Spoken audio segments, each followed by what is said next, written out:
Alexa, is it against YouTube TOS to vape on live? I'm not quite sure how to help you with that.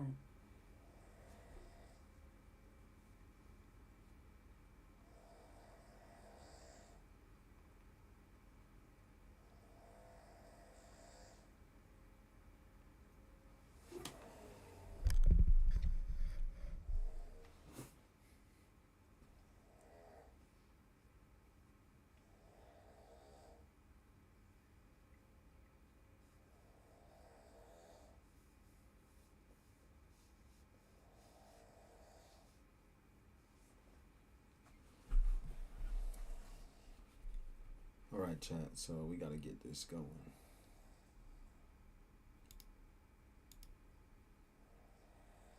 Should we use scene 1?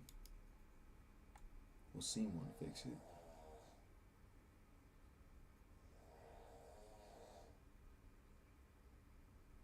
Oh, it actually does. Okay. But I can just switch between scenes. I'll make a new one that does a desktop.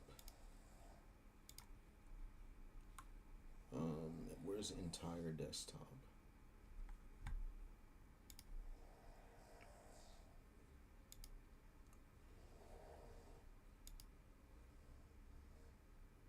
Windows 10 automatic display to capture.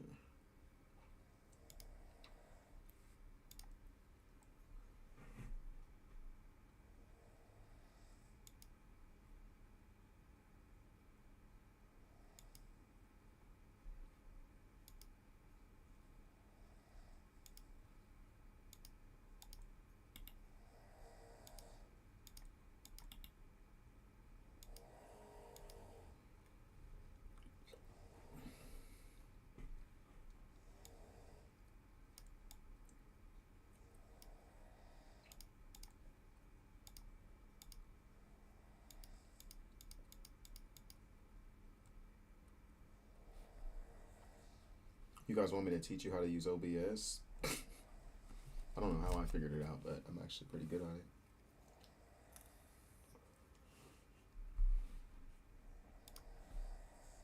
Audio input capture. Output. Input is what we're putting in. And input is what you put in. So output is what you take out of the input. Scale to window. Canvas. No, scale to window.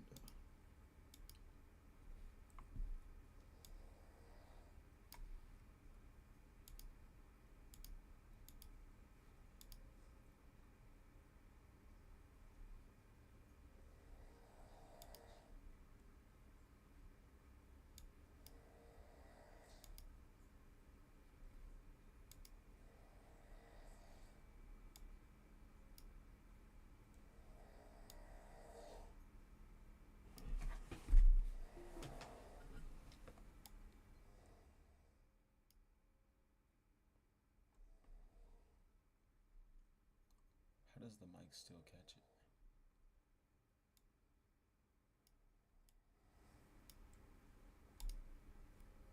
Properties. Find microphone. Okay. And then advanced audio properties. Desktop audio active. Okay. Mic audio active. Razer audio. Monitor off. Audio monitoring.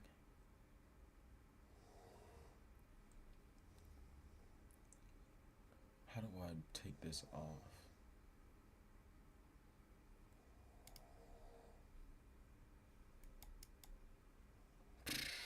Do I still have the snip tool open too?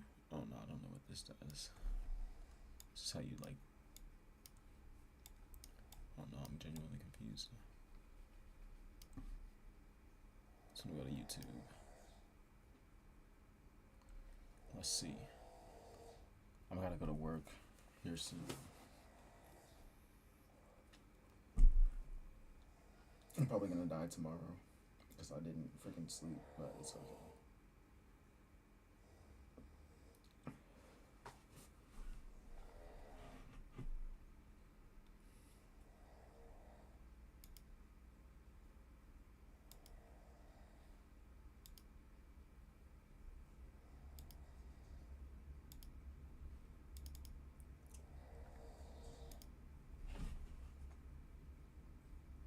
Audio render error. Please restart your computer. Crazy. It's gonna do it with this one too because it knows I'm live, I think. Maybe you can't watch YouTube videos while you're live.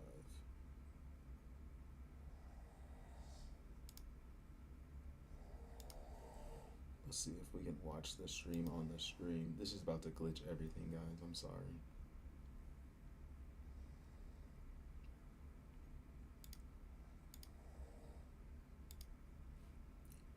Maybe it's having rendering issues because it's not Opera GX. Where is my Opera at? Pin to taskbar.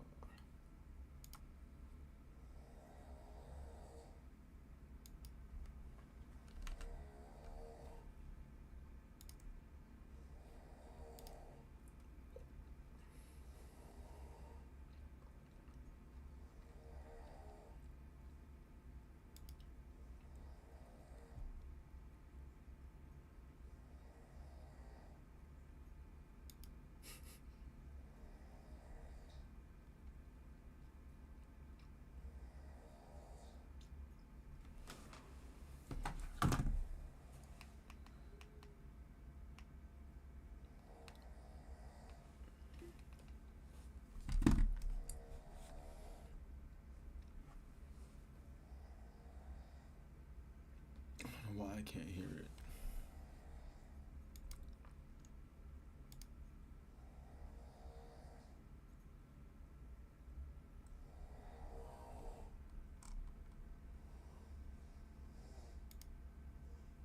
Put the Kit Kat down, bro, I'm asking you, I haven't ate all day.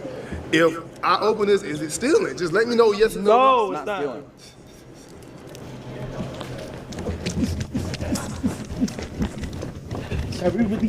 Oh my God! Oh, the beds, chat, the beds. Yo, chat. I'm not gonna lie, bro.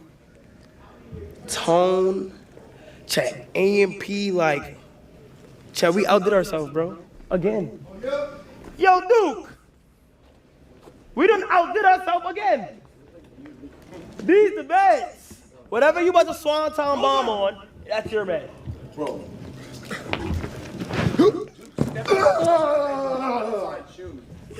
Woo! Pick up our pajamas soon. Oh, it's right here. It's right here. Oh my gosh. Yo! Oh my God! Oh my God! We got hella real estate.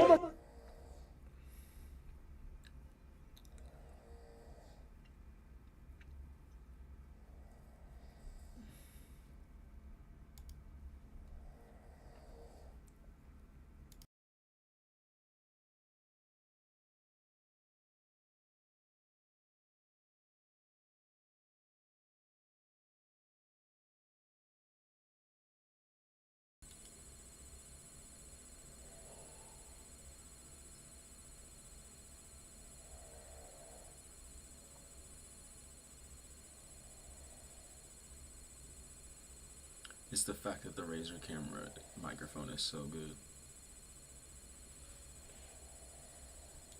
Let's see if I can do the Razer app. I haven't even used it yet.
least it's not right outside.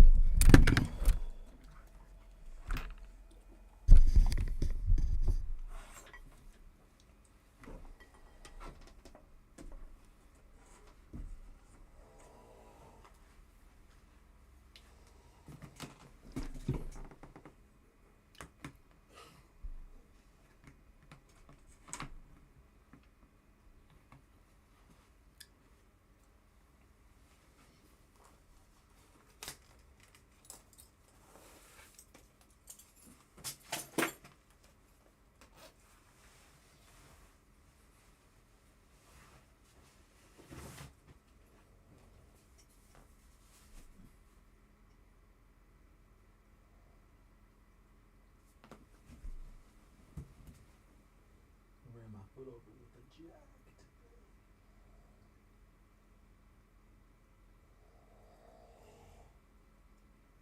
Oh shoot, I think I might have killed my toe. Low key.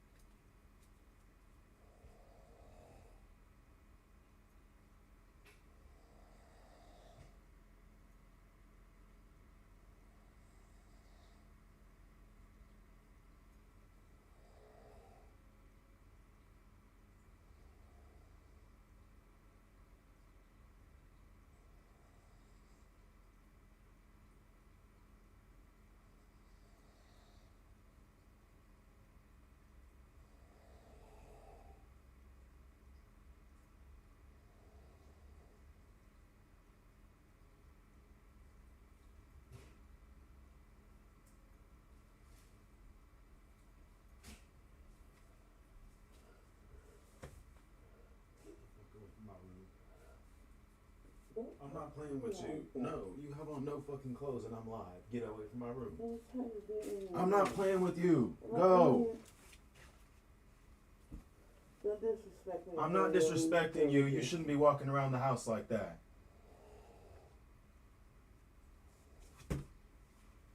You're too old to be acting like that.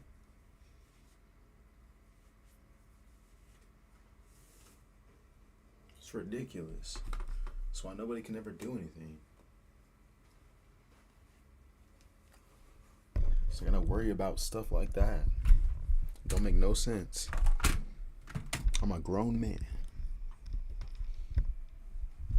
Worrying about my mommy walking around like that. That's ridiculous. What the fuck?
Now the bullshit starts, chat.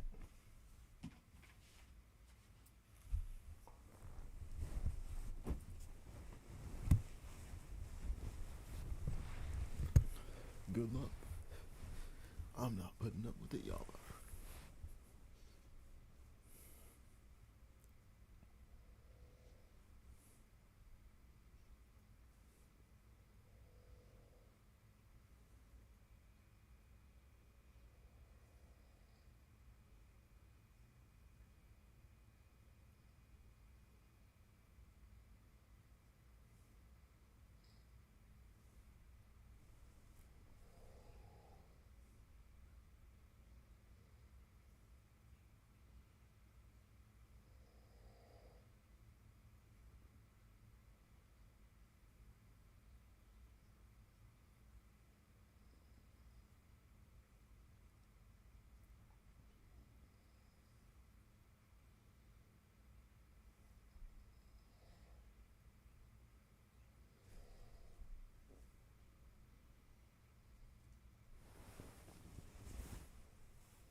there's literally no feeling in my toe at all whatsoever. I think I freaking broke it. Or the nail, maybe. It might be the nail broken. The nail isn't broken, though.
How did I only work 7.9 hours yesterday?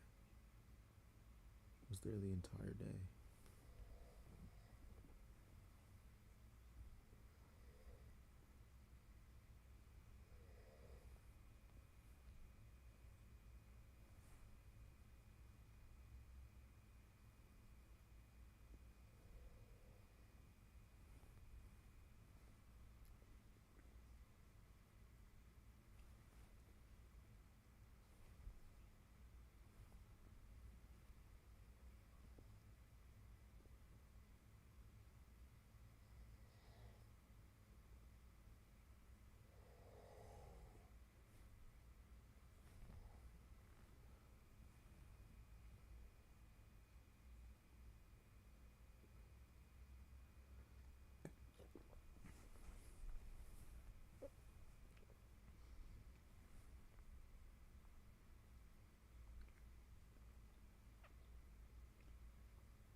Why is my mic so good?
Hey, let's go.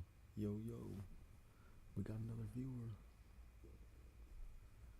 I'm trying to go to sleep because I'm supposed to work at like 8 and it's 5:29, but I can't sleep.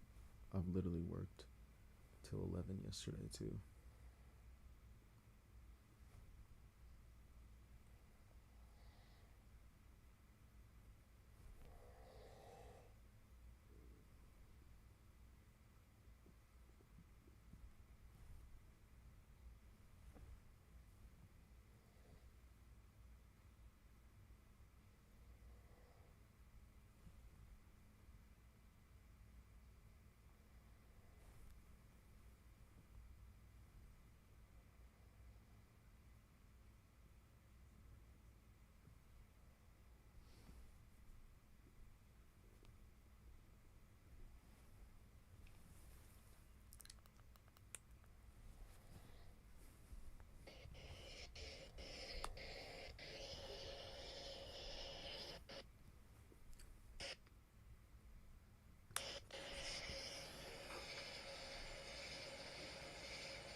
Mama.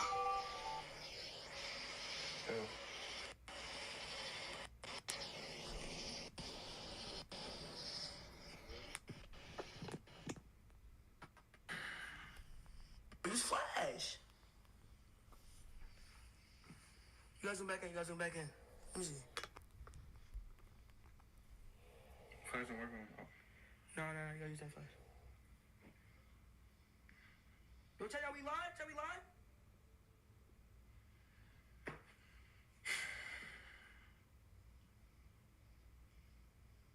You're not alive. We is. Chat some those right now, man. Yo, tell me back, chat. Yo, chat, it's the HDMI cord. That's what the quality. We spinning it back right now. Nobody talk about it. You know what I'm saying? We back. We back on Twitch. Spin those dubs right now. Turn me up. Turn me up, bro. I am a little bit late, but we never get up, bro. You know what I'm saying? Now, we finna walk up the hill right now, chat. All my fireworks is in the, it's up in the, like I said, don't tell nobody, I'm not gonna say it, bro. But chat, it's up there, bro. I'm not gonna tell you where I put that. I'm not even gonna say it, I think it's other watching. Y'all all that AMP map, y'all thought, bro, barcode. You need help, bro? Yeah, you can't zoom out. That's what I'm saying. You cannot zoom out with the flash. Unless you gonna. No, it wasn't focused. I was trying to fix it. Huh? It wasn't focused. Unless you want to use the flash. You want to use this?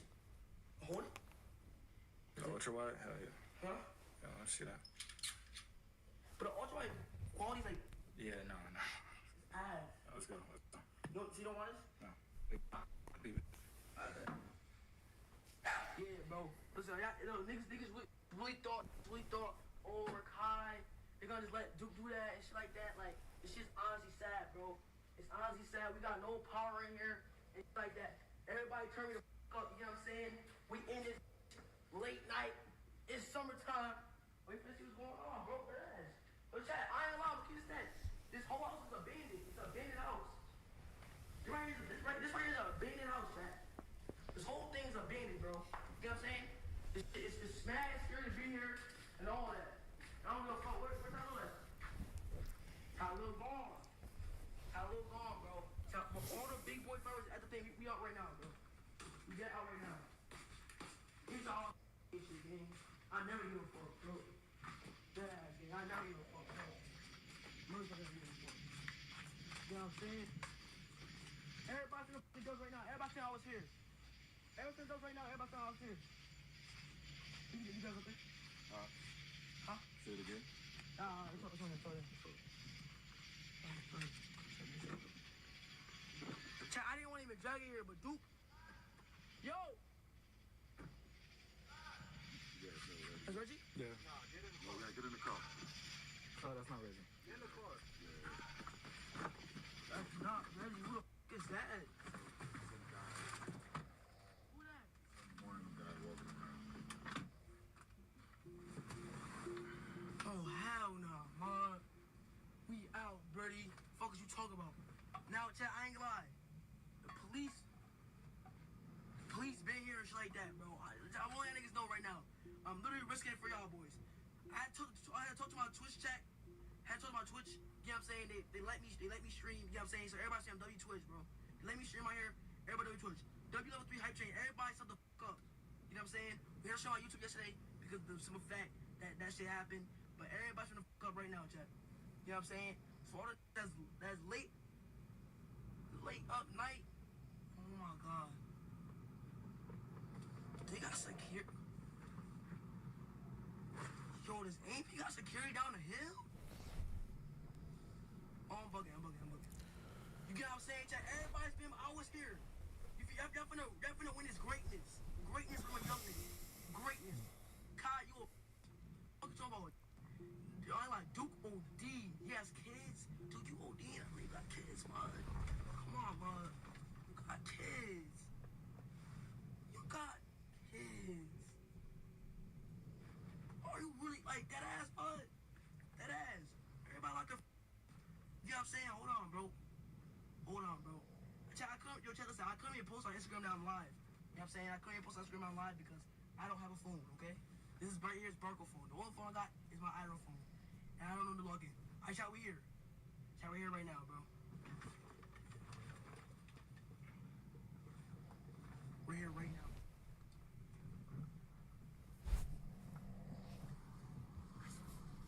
Hell yeah. Oh my god, they got big ass cars, man. Come on.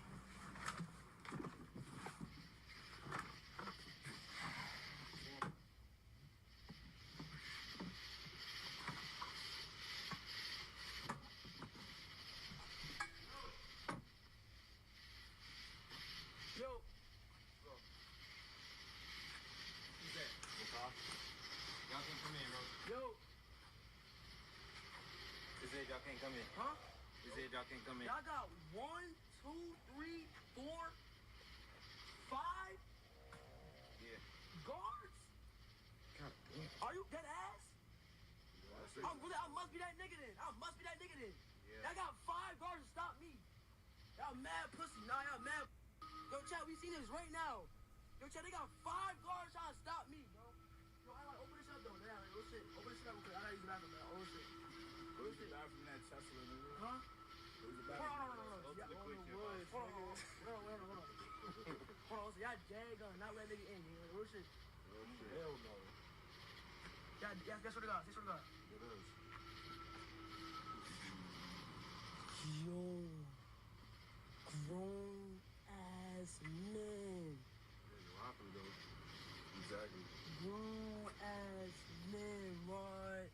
Yo, chat, this is crazy, bro. Yo, gang, I know, gang, listen, all this time, I'm not trying to no drama, none of that, gang. All I'm trying to do is get into the bathroom, like, what's up? And I gotta talk to somebody here. Go in the woods. Huh? Go in the woods is bad. What? I can't even call Kai, bro. I don't even got his number. I only got my phone.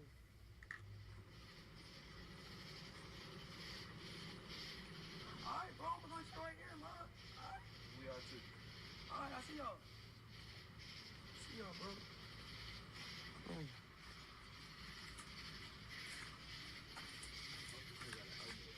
Watch for the, This is that. I ain't lying.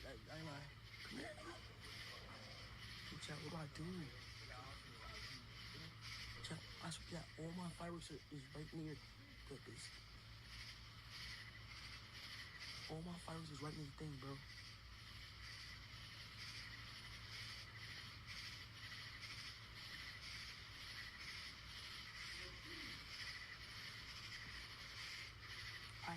All my fireworks are in here. I know y'all counting on me, bro. I know. But I didn't even know they have 10 security guards for me. That's mad pussy, bro.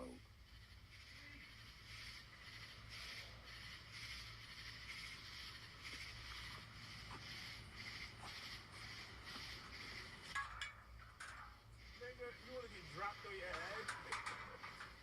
Come on now. Now you know, Rakai. Come on, Rakai, you bro. know that you even try to get over here. Gang, listen, bro. Rakai. Huh? Go down. Yo, get that nigga a wedgie. Yo, listen, bro. Yo, listen, gang. I got something to prove, bro. I got Come on the rail. Hook him on the railing, bro. Listen, gang. I got something to prove, bro. Grab that. Don't touch me.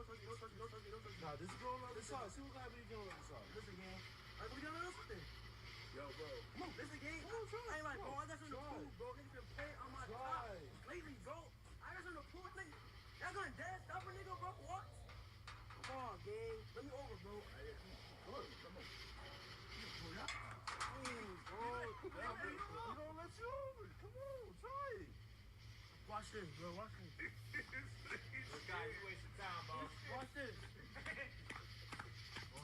You wasting time.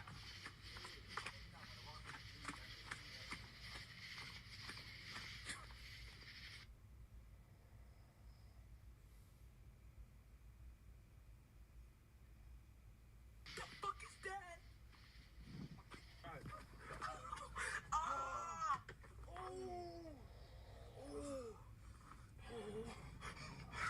Go live, go live.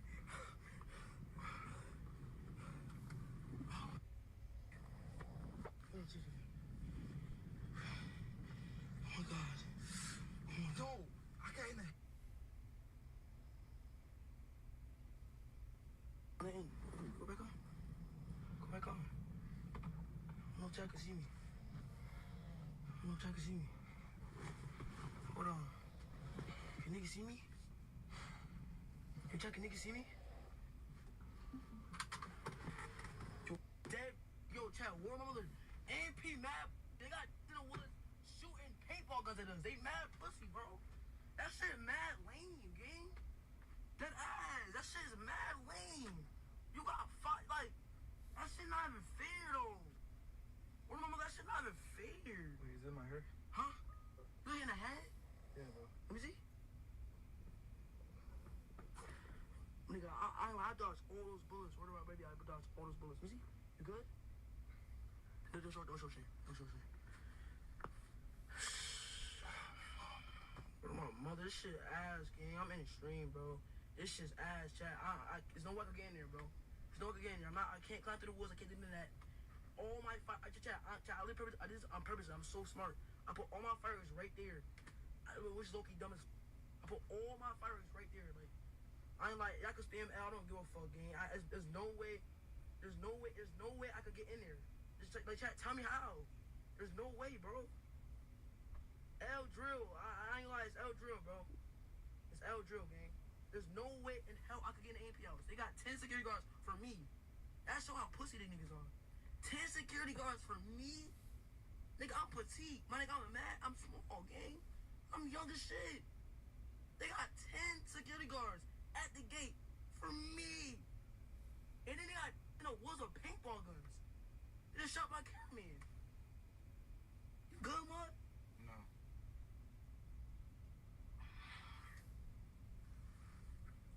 Nigga, I got hit 3 times, bro.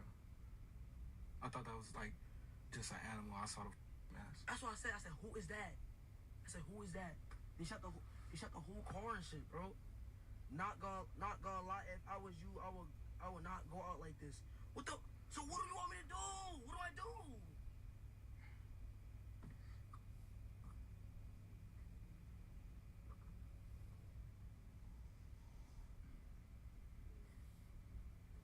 So what do y'all want me to do? What do y'all want me to do? What do y'all want me to do?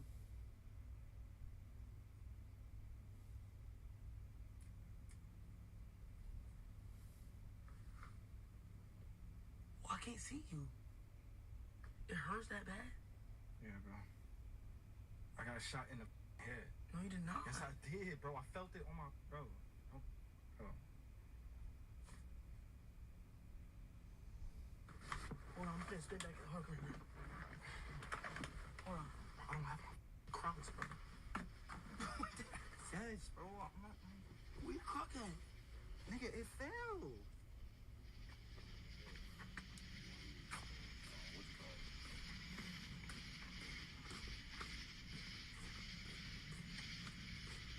Trade it real quick.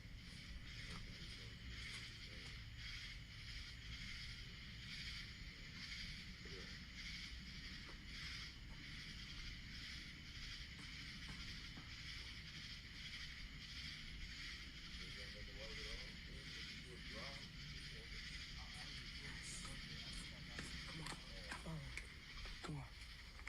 It's drive-by. Let's do a drive-by. We can't do a drive-by, bro. Yes, you is, You're nigga. lighting a firework in a car. That's dumb. I'm not doing that shit. I'm saying, nigga, we drive by and throw the shit. Nigga, you can't. It's not gonna affect nobody, bro. A small-ass firework, auto security.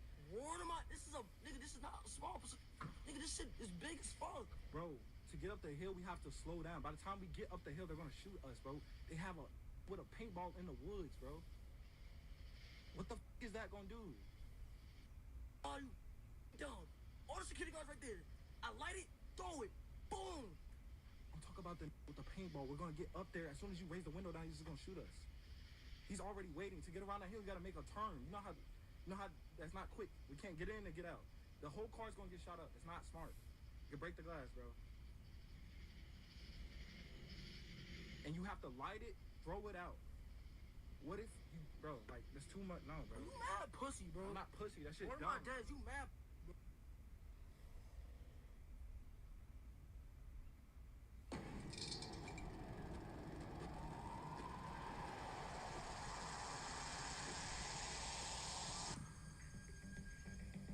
We are in the middle of nowhere. I got a 357 right here. I got more than that. This is loaded. Sir, you don't have to pull out any weapons. It's gonna mean something. Seth has been talking to people he shouldn't be talking to. I mean, you literally sent porn to the child. And they send stuff to me. I try to please everybody. I want to be a satisfied person. Have you ever masturbated to it before? Once a day.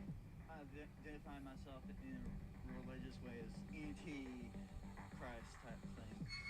Is most of it dealing with children's sacrifice, taking innocence from children? Is there rituals like that? You know, you can expose the demons or you can not expose the demons. So it's up to you.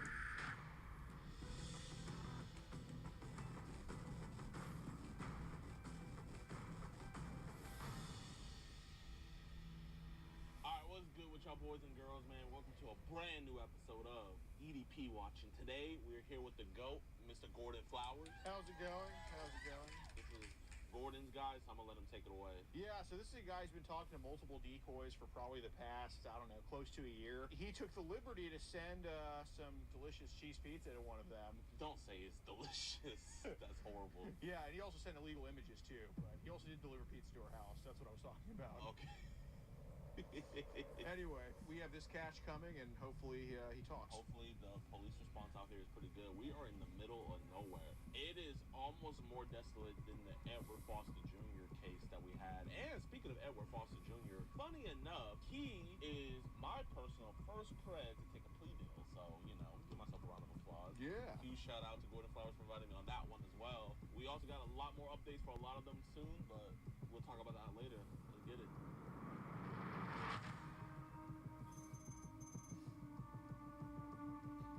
Oh man, the storm must have messed up his stuff.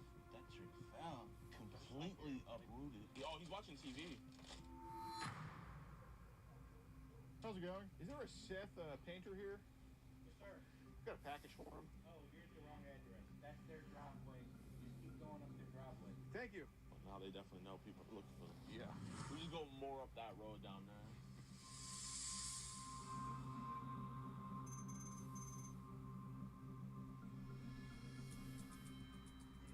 Oh, there's cars. Alright, I'm getting out. How's it going? I got a package for a Seth painter. My name is Gordon, but I just gotta get this package to him. Well, I don't know who you are when you come up to my house. Oh, we don't need to go into your house or anything. Okay, let me check with him right quick. You know, man. Yes, sir. Hang tight. No problem. I told him you guys delivered. You guys are courier. He said, Brown, you're hiding my house. I picked this up from a UPS store. It's kind of like DoorDash, where you kind of pick up the order instead. Is there a way he can just come and get it? And if he didn't do it, My son's disabled. okay. You on camera too, by the way. Y'all plan on pulling some kind of crap, man. I wouldn't think about it. No, sir. I got a 357 right here. No, sir. You know what I'm saying? Yes, sir. I got more than that. This is loaded. Sir, you don't have to pull out any weapons. I'm going to show you right here. Sir, I see it. All I got to do is copy. Yep, I understand. Yes, sir. Can I ask you? Do it on all three of you guys. Can I ask you what your like your problem is with us? The problem is you ain't got no identification where you're from. My son didn't order one. Well, we can tell you what's going on. Well, yeah. I mean, would you like to know? Yeah. Okay, is there a way we can do it like without the weapons involved? Like, I'm not gonna pull this on you, but if I pull it, it's gonna mean something. okay, I mean, you just did, sir. But this is the safest gun you can use right here. Yeah, I understand. I understand. I understand. Yeah, I understand. Sir, I can point it at you. No, sir, it's facing very close to my direction. I do not feel comfortable. You know, I just want you to know. You know. Okay, understood. There's 3 of you and 1 old man. Right, we have. Sir, we're God-fearing men. That's good, but all I'm saying is you don't know who you're representing. Right. Well, we can tell you what's going on. Is it cool, like, if we can just tell you without, like, the weapon by you, like, we could just be at a distance, like, over here? Tell me right here. I ain't doing nothing to you. Oh. What's going on? All right. Is there a way you can just put the weapon to the side? I mean, we're not going to charge you or anything like that, but it's just kind of. I got it right here. I ain't gonna use it unless I need to. Tell me what you're doing. Okay. Basically, and I can show you the evidence if you want. Seth has been talking to people he shouldn't be talking to, like on the internet. You following what I'm saying? I understand what you're doing. Okay. And some of these people are pretty young that he's doing this with. I just want to have a conversation with him. I know you mentioned he is a little bit disabled, right? He's got some learning deficits. Sure. He's got some mental disabilities. Right. We kind of figured something like that was the case, so that's why we just came here to talk to him about it, just make sure he's good, because I know he's still young, too. I mean, what are you talking about? It's child. We didn't print it out, but it involves that, yes. So tell me how this works. The mother of the daughter that he was talking to reaches out to him, and we're more of an intervention per se, where we don't like to get other people involved, and she knows about our work and everything. But I think it's good that we just have a conversation with him, obviously with you present here, I mean, if that's the case. I'm all right. This is just a minute. It's not a ministry. We're but just, like, you might not be part of the ministry, but you're a believer, we're believers. I've been a believer since I was 9. Praise God. 69. You guys ain't ever killed me. No, Swear sir. to God, we're not. Even if we were, I don't think we could. All right, bye. Is it cool if we go sit down over there, sir? Yeah, you just come up to me. How's it going, man? What's good, my brother? Nice to meet you. Oh, Strong Hat game. What's this? What the f*** is this? Do you want to watch EDP Watch episodes early and completely uncensored? Do you want to listen in on these disturbing one-on-one calls we have with these monsters? Do you usually, like, rub your or do you finger it? And do you want to support our mission to protect those who cannot protect themselves? Then why not join EDPWatch.com? It's showtime! Get extended, early, uncut, and exclusive never-before-seen episodes, full uncensored chat logs, audio calls, access to the exclusive Discord, and the chance to be thrown out and do an EDP catch with yours truly, DeMarcus Hanson. For the low, low price of $4.45. So what are you waiting for? Pull a Marquis Bounty and scoot on over to EDPWatch.com. Look, the following content may cause extreme disgust. Second hand version. You like One Piece? Yeah, I like it.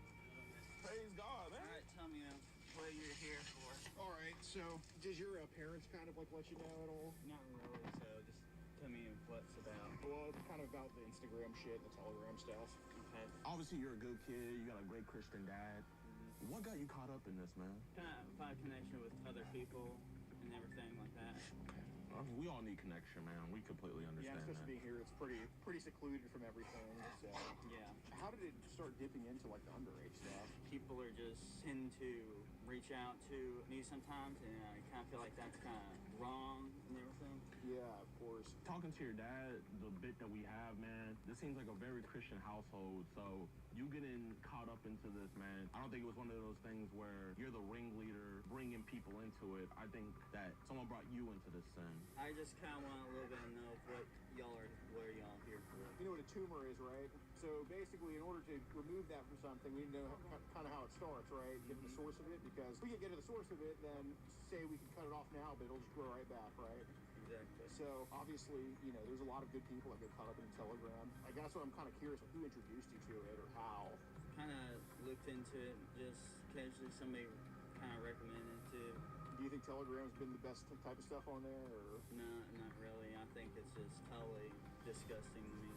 Because if you start staring into the abyss stares back, you know what I'm saying? Mm-hmm. Like, you're probably not like the people that are on Telegram, but some way, somehow you're on it, right? Well, there's some people out there that just kind of like leads you into something and then it just exposes you to that type of material. Right. You see, I don't know if if you know about the breach on Telegram in 2022. Coincidentally, you know, you were on Telegram before this. Pretty much all that stuff is out there. And I'm not gonna lie, man, us looking at seeing some of the threads on your account, man, it was scary to look at what we saw, and it's even scarier to know that it was coming from you when you have a Christian household like this. In your experience, is Telegram like mainly groups or individuals or kind of both? Or Kind of both. Kind of hard to describe. I can't really describe of all what's on there. There's just some people are lead to this, and then leads to other things, and just right. And do they mostly do like pictures, videos, or both? Could do both.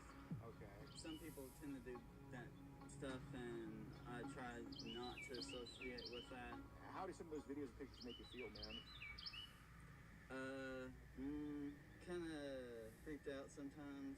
Just kind of feels like, I don't know, can't really fully describe what it feels like. What makes you creeped out about it? So many people that are like over 50 trying to reach out to, you know, kids and, you know, my age and younger, and it just kind of feels overexposed. Are these people over 50 sending videos of kids that are younger as well? Could be sometimes, but I try not to interact with that. How young do the kids go that they post on Telegram? I have no idea. You don't know their age? I mean, it could be like 10, and then they could be, you know. Right, but what's the youngest someone's posted on there that you think? Because you said there's been some things where it's disgusting, so if it was disgusting, you gotta know the age. I don't really know. Ballpark it, like what would you say the youngest they posted is? I guess maybe 10. You know, in order to kind of get us out of the abyss, we need to like actually talk about what's in the abyss. You know what I'm saying? I mean, I can tell you right now, I probably know what it is, and I'll go out on a limb and say it's probably babies and toddlers that they're putting in there. I mean, would I be wrong about that? Sometimes, but that's just on a whole nother ballpark level of stuff. You're not making any steps to step away from that. So, I mean, do you want to tell Dad what happens in these videos of these kids? That's not need to be revealed. Why do you think it doesn't need to be revealed? Some of the stuff that's on there is just ridiculous. I've been trying to keep myself away from that level of revealment. I guess that's the best way I would say it. So it's one of those things where it's like, even though you're viewing it, you would never make that step to do it. No. Okay. What do you think pulls you into watching stuff like that? The basic level of pornography. Let's just say it like it is. It's one thing having a porn addiction, and it's another thing having a porn addiction. Yeah. You know, those are two different things. How many years has this been going on? Because I remember the first day I saw porn. There's no way you're going to forget the first day you see porn. So how many years has it been?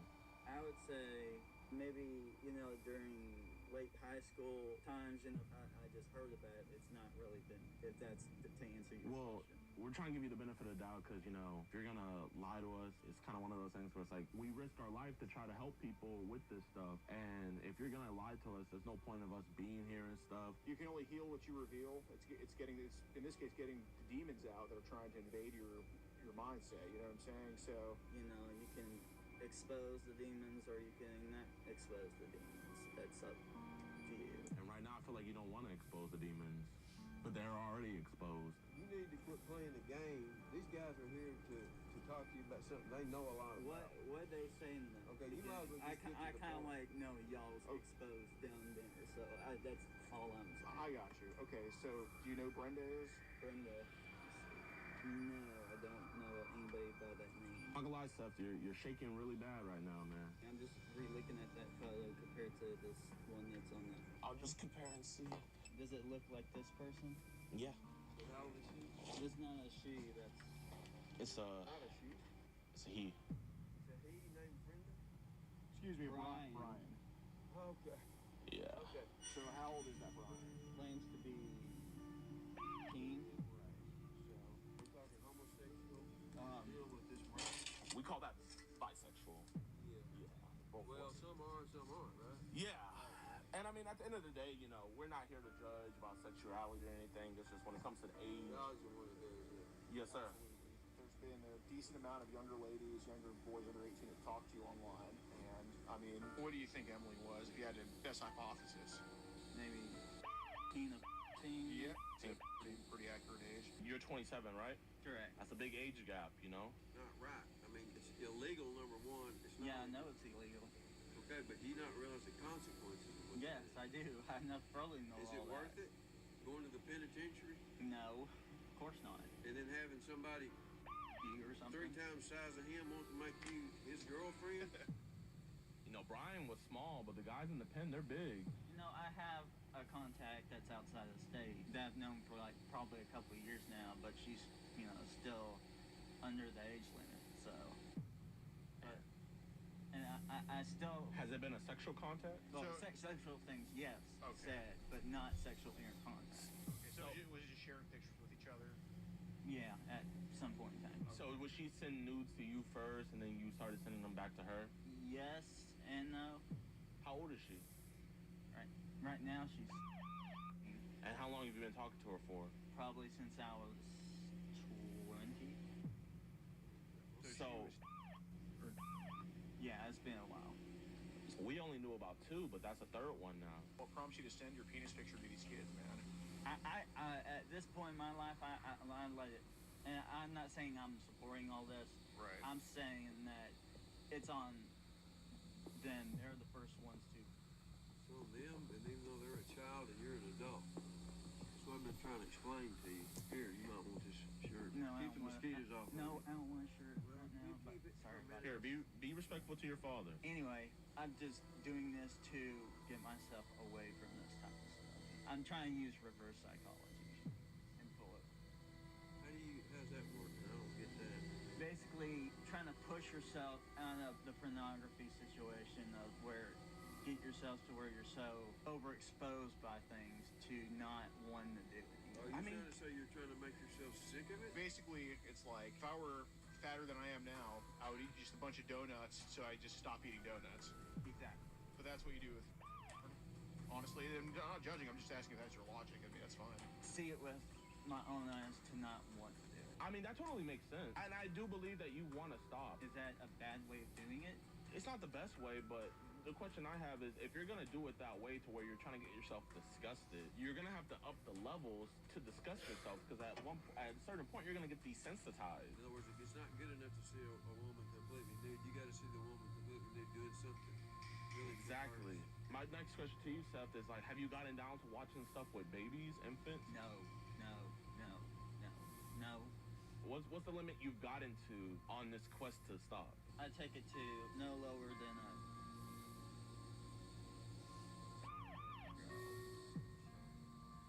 All these girls out here that are 18, 19, 20-year-olds, I don't get it. Pedophilia, I don't get it. I can tell you one thing leads to pedophilia on this late level of an age. One thing. It's from experience. It is basically all these people around the world playing Fortnite. Playing Fortnite? Yes. Okay. I had a friend of mine recently that I ended this PlayStation friendship with because he was just accusing me of being a pedophile, saying that, oh, you're playing with little kids and stuff, and he kept repeating that. He was basically saying that I shouldn't be playing a video game with younger age kids. If somebody doesn't have someone to play with, Yeah. I play with them just so they can have somebody. You want to be there. Yeah. You've been very honest, man, and we really appreciate it. Obviously, you know, we want to help. We want to get whatever junk is on that phone, we want to get that taken out. So for this to work, you got to be honest. How much porn, it doesn't have to be an exact number, just ballpark range, is on your phone right now? Basically, how many group chats do you think you need to leave that have porn in there that you need to get out of? About 3. So what's the youngest they've sent to you? See, I don't know if y'all are working with cops or not. Well, I mean, I'm not going to lie. If we were working with the cops, we wouldn't need to talk to you right now. I mean, you literally sent porn to the child. Like... And they sent stuff to me, so... But who's the responsible adult? They're a child. I'm a responsible person, That's so... the problem. That's the difference. I promise you no kid sent you child. There's a video of you going around with an underage kid in it, and you're just basically doing inappropriate things with that underage kid. I wouldn't take the time to come talk to you because, like, I think too far gone. Yeah. You're not a 50-year-old ice truck driver, you know? It's hung up. Hey, don't do that. Don't do that. I'm just trying to get that out. Please don't do that. You haven't seen anything yet. Well, that's not something to brag about, dude. What the hell? Well, I'm just trying to help you get the shirt on. He doesn't treat me. I had to move out at 20, so he can't be treating you that bad. Yeah, I mean, you're only living on The a other way beautiful. around. He needs to be out of my house because of the way he treats me. Yeah, I believe you. Let me ask y'all this question. Let me do that while you talk to him, and then I'll give it back. How, what do you, I'll give it back to you in a second. Okay, just go ahead and deal with it. how do you deal with the people that are into this type of stuff and they're really into a special type of spiritual or religion-based thing? Are you saying in the sense of like where in their religion this is okay, or are you saying in the sense of just in general? More like, I'm sorry. more like, Right in the country, anyway. more like a they're into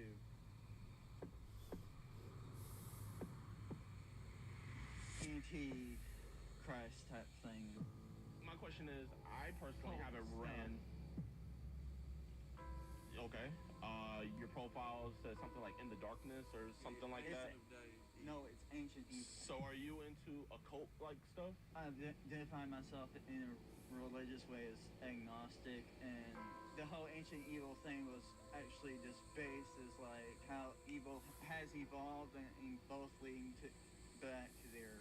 I look at it as, you know, although Yeah. people do bad stuff, there's redemption in everybody. Now, if the world redeems them and forgives them, it's a different thing. But, you know, Christ can forgive anybody. At the end of the day, you have to have a repentant heart. So with this occult stuff, you know, is most of it dealing with children, maybe children sacrifice, taking innocence from children? Is there rituals like that you've seen? No. How often do you watch it? Once a day. Have you ever masturbated to it before? I'm not going to be gay and ask how often. I'm just going to ask, has it happened before? I mean, honestly. It's an important question, trust me. Just occasionally. May I ask this question? I think this goes into the mind of the deal why I'm doing it in the first place. Yeah. Is, let's say the young teenager about would they enjoy it if they are wanting me to do it? Engage with them. So you're like kind of trying to please them in a way. Yeah, I try to please everybody. Okay. I want to be a satisfied person. Do they send videos or pictures of infants, or was it both? Both. So what would even happen in a video of an infant? Are they mostly girl babies or boy babies? Sometimes they tend to show both. Is the adult doing inappropriate things with the babies? Definitely. Would you say it would be torture or anything like that? Could be both. Would y'all mind coming in and sitting down? We Because can. the mosquitoes are Yeah, getting sure. out. Well, you know, if I eat everybody that's got shorts on, and he gets eat up with them. Now, The older you get, the worse it looks. You know what I'm saying? Like if you were dad's age, I mean, I don't think there'd be any grace shown to you for this. You know what I'm saying? Exactly. So, not saying he's old. Any issues that he was. How you doing? I'm good. Basically, we're just having a conversation here. Seth, is there on your phone you have to get rid of? Yeah. I want to ask you specifically, why am I You're here to address the scenario. and what is that scenario? Oh, why am I being. Okay. Y'all mind coming in? I have no problem. You can go sit in the living room. We can do this. Pictures saved to your phone and stuff like that. Just kept on the Telegram app, and I've always wanted to keep the pictures coming from the person to it be on them, because I don't want it to be on me, because I was kind of already aware that this was gonna eventually end up happening. I don't want to support this. So you're saying there is one on your phone on an app that you have called Telegram? Yes. I do have a underage girl best friend that lives out of state, and we were kind of known each other for a couple of years. Have you guys exchanged photos? She has to me a couple of years back, yes, and we still. Probably going to step outside just a second, make a phone call to my criminal investigations lieutenant. And they're the ones that are going to be dealing with the case going forward. Once I finish my part of it, I'm going to hold your phone over here for just real quick. I'll come in and kind of let you know where we're going to go from here. All right. She's kind of unaware of what the situation is. Elaborate. I mean, I think you should tell her. Case of me engaging with people and underage stuff, so it's kind of led to that type of level. My main motive was to prevent myself from doing something more that could lead me into way bigger trouble. So were you watching the porn born so that way you wouldn't do anything to a child in real life. Correct. I just think the saddest part here is how much your parents have warned you about this. All right, Seth, so here's what we're going to do, bud. I talked to my lieutenant. At this point, I'm going to take your phone. Okay. Okay? I'm not going to arrest you tonight. Okay? You're not going to get arrested. I would like to also, with your consent, take your laptop as well, because even though you tell me there's nothing on it, I have to make sure. So, Seth, is it okay if I take your laptop? Go ahead. Okay. Did he get all y'all's information? No. No, he has not yet. Okay. No, we'll give that to you guys. Yeah, we're going to need that. Yes, sir. Man, dude, I feel so bad for the parents, bro. Oh, yeah. God damn it, man. This just sucks. Yo, what's good, y'all, man? I appreciate you guys so much for watching the whole video, man. Truly, truly do, man. Also, if you guys want to see, like, the full interaction and everything, go down to our website, edpwatch.com. We cut out a lot of stuff, shorten it over here. So if you guys want to see the whole thing, head over to our website to watch that. So, as of right now, they are still investigating it. They're probably trying to get a warrant for his phone. They did take his phone that day, and he did admit to having CP. I also believe they took his laptop as well. So once they get the warrant to go through that, and once they find that bad stuff, I mean, it's GG's, because he legit sent CP to our decoy, and if he sends it to the decoy, then he's gonna have it on his person. Also, man, huge shout out to Predator Poachers for allowing us to go with them, man. Huge shout out to Alex. For you guys that don't know, Alex is currently in jail right now. Nothing bad. He's doing 10 days because of a speeding ticket. So L Judge for giving him 10 days. And I would love for you guys to go over to his channel. I'm gonna link it down in the description below and give him a subscribe. He's helped me out tremendously, and he helps out so many other predator catchers, and he's just a great dude overall. So if we can, let's see if we can get him to 400K, so that way by the time he gets out next week, he'll be at 400K. So if you guys can, go subscribe to Alex's channel, PP Southeast Texas, right here, and it's right down there in the description below. And I really don't got much else. I appreciate you guys so much, and until next week.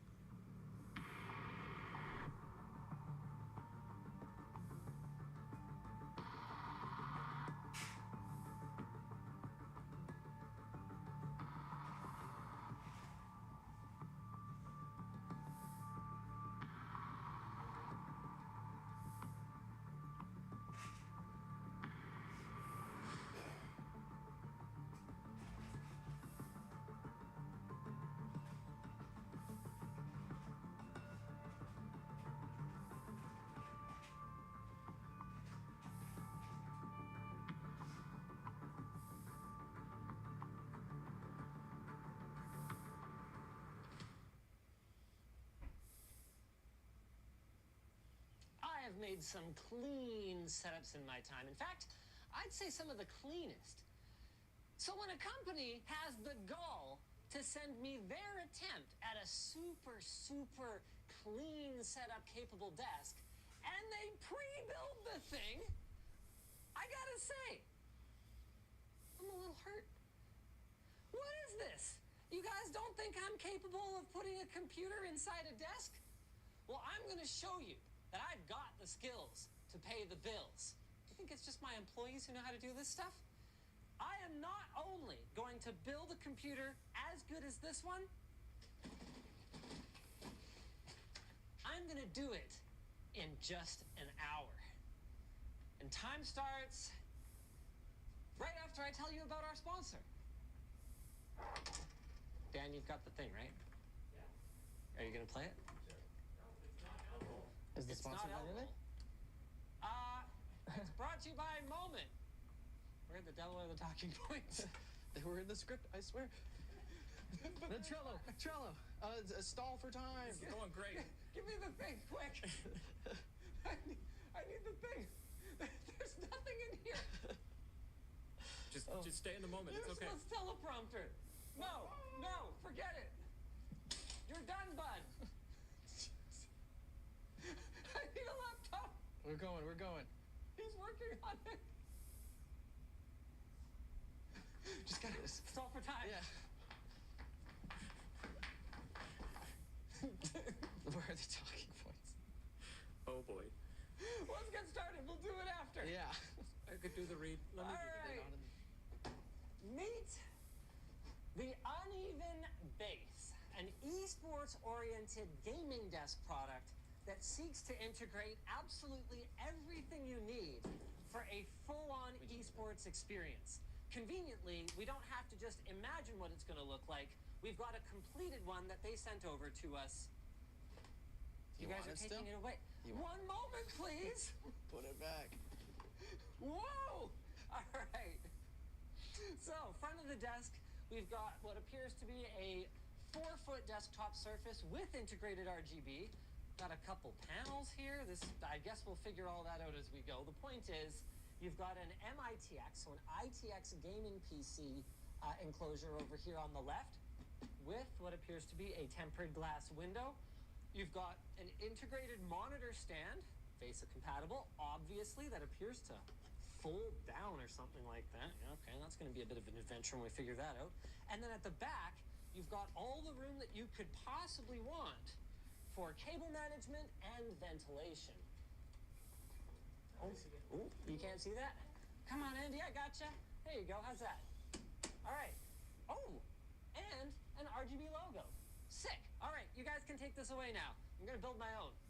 There, boom, and 1, 2, 3, unplugged. Bye-bye. There you go.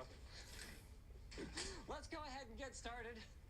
Theoretically, I have a bunch of notes on all of this, but I guess I'm just winging it because there was absolutely nothing in there. Let's go ahead and unbox the desk, shall we? Uneven. I've never actually even heard of these guys. Is this their first product? Is this their only product? This is their only product that they have on their site right now. Okay, it's their only product for now. These are super cool. This is a USB header to additional USB header kind of hub, I guess would be the best way to describe it. A lot of peripherals, like internal peripherals, things like extra screens that go on your CPU cooler, for example. We'll use a USB 2 header in order to update the microcontrollers that they have on board or to write data to their storage. Like say, for example, now's not a good time, see you later. Like say, for example, if you wanted to throw a new picture on one of those things, or if you wanted to change the pattern of your addressable RGB strips or something like that. So this allows you to take one USB 2 header off of your motherboard and split it out into a whopping 4 additional USB headers. And because this is not a performance-sensitive application, that's not a problem. Because realistically, you're never really even using any of those things at once. Uneven appears to have their own addressable RGB hub doodadamajig. I'm assuming that this goes out to the motherboard. Hey, look at that, it's labeled. This one goes to the motherboard, and then you can do up to 10 additional RGB strips off this thing. Love to see it. You know what I'd actually really love to see is someone build one of these that has almost like a clamp that goes on top of it that grabs onto these RGB things once they're in there, because otherwise they're such a pain in the butt. You basically got to hot glue them into place. They also include some cable extensions, sleeve cable extensions, so if you don't have a pretty power supply with pretty cables, you can still gussy up your build, and this is really nice. They've got extensions for the front I/O connectors. So this is your power switch, power button, those are the same thing. Reset switch, power LED, and drive indicator LED. Now I haven't actually started yet, so you don't have to start this timer, but you do have to start this segue to our sponsor, Moment. From vloggers to photographers, Moment offers a vast catalog of products and courses to help you capture your vision. Get the right gear, learn new skills, and get creative by checking out Moment at the link in the video description. We got this, right, Adam? We got this. Yeah, we got this. All right. I'm not counting unboxing the desk as part of my hour, by the way. Okay, that's fine. We'll let it slide. All right. Wow, okay. That's kind of cool. You can see the caboose of the desk, right? So that's how they managed to make it thick enough to actually put a flipping computer in here. I am looking at what appears to be 80mm fans over here on the side. Noise blocker. Very nice. High grade included fans. But still have a low enough profile, so you've got this angled shape, right? Still have a low enough profile at the front that you're not whacking your knees against that flipping computer that's inside your desk. That's been a major design consideration for us every time we've made some of our various attempts, some better than others, at building desk PCs. What else am I looking at here? It's got an integrated handle, so I guess the idea is if you had like a lot of these, you could kind of, roll them out pretty easily. Man, with a computer in there, it'd be pretty flippin' heavy though, wouldn't it? Okay. Neat. So let's go ahead and get these legs unstrapped here. Okay. Oh, got a QR code here with a quick guide and user manual. Okay, they don't lock into, oh, they do lock into place. There you go. Got a little brace like that. It goes on a little something like, one moment, please. Here, come on in here, Andy. Let's see if we can figure this out. Oh no, that is it. Wait, is that it? Oh, there we go. There's your problem. It's just got to settle all the way in there. Okay, cool. This is a really neat idea for a product. I've seen desk cases before from the likes of Lee & Lee, for example, but very expensive, very premium. Basically so expensive that if you're not building a top-of-the-line machine and water cooling it, your money would be better spent almost literally on anything else. Tell me something. No, I'm going to make it a little bit further. Then I want to know how much this thing costs. Because if they're targeting esports, it could go one of two ways. It's either going to be like $3 grand, because realistically, you're a sponsored esports athlete anyway, so, whatever. You just get your sponsor to buy it for you. Or it goes the other way, and it's like, look, we understand that you're only playing Dota 2 anyway, so, you probably don't want to spend a lot of money on your computer. You do need a desk, so here you go. And it'll be like, I'm going to say, $4.99. Okay, let's go ahead and pop this up. I will say, though, the molding costs of this are probably pretty substantial. Ooh, okay. I take back what I said. This is not $4.99. Ooh, okay. This is pretty nice, actually, what we're looking at here. Here, let me just put this on my mark here. Oh, wow, there's a lot of tooling, a lot of molding.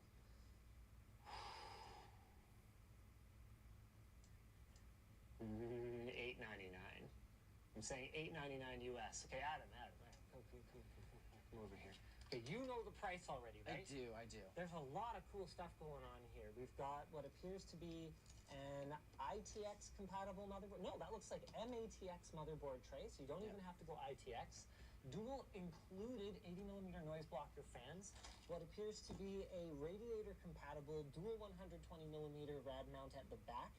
And you might want to just get in for the close-up of this rather than trying to get me talking about it. So let's show that motherboard tray. We've got the 80mm noise blocker fans. Those appear to be on some kind of acoustic dampening mount already. Oh, this is getting very premium. PCIe riser. That just added $30, $40 to the BOM. Here's that radiator compatible rear 120mm dual fan mount back here. We've got what seems to be an integrated kind of cable channel right here. So that's going to take everything off of, I guess, the I/O shield of our motherboard and carry it, hello, over here to this side where it can go, interesting. Oh, what? Power supply goes way over here? No wonder they include extensions. Now that's an odd choice.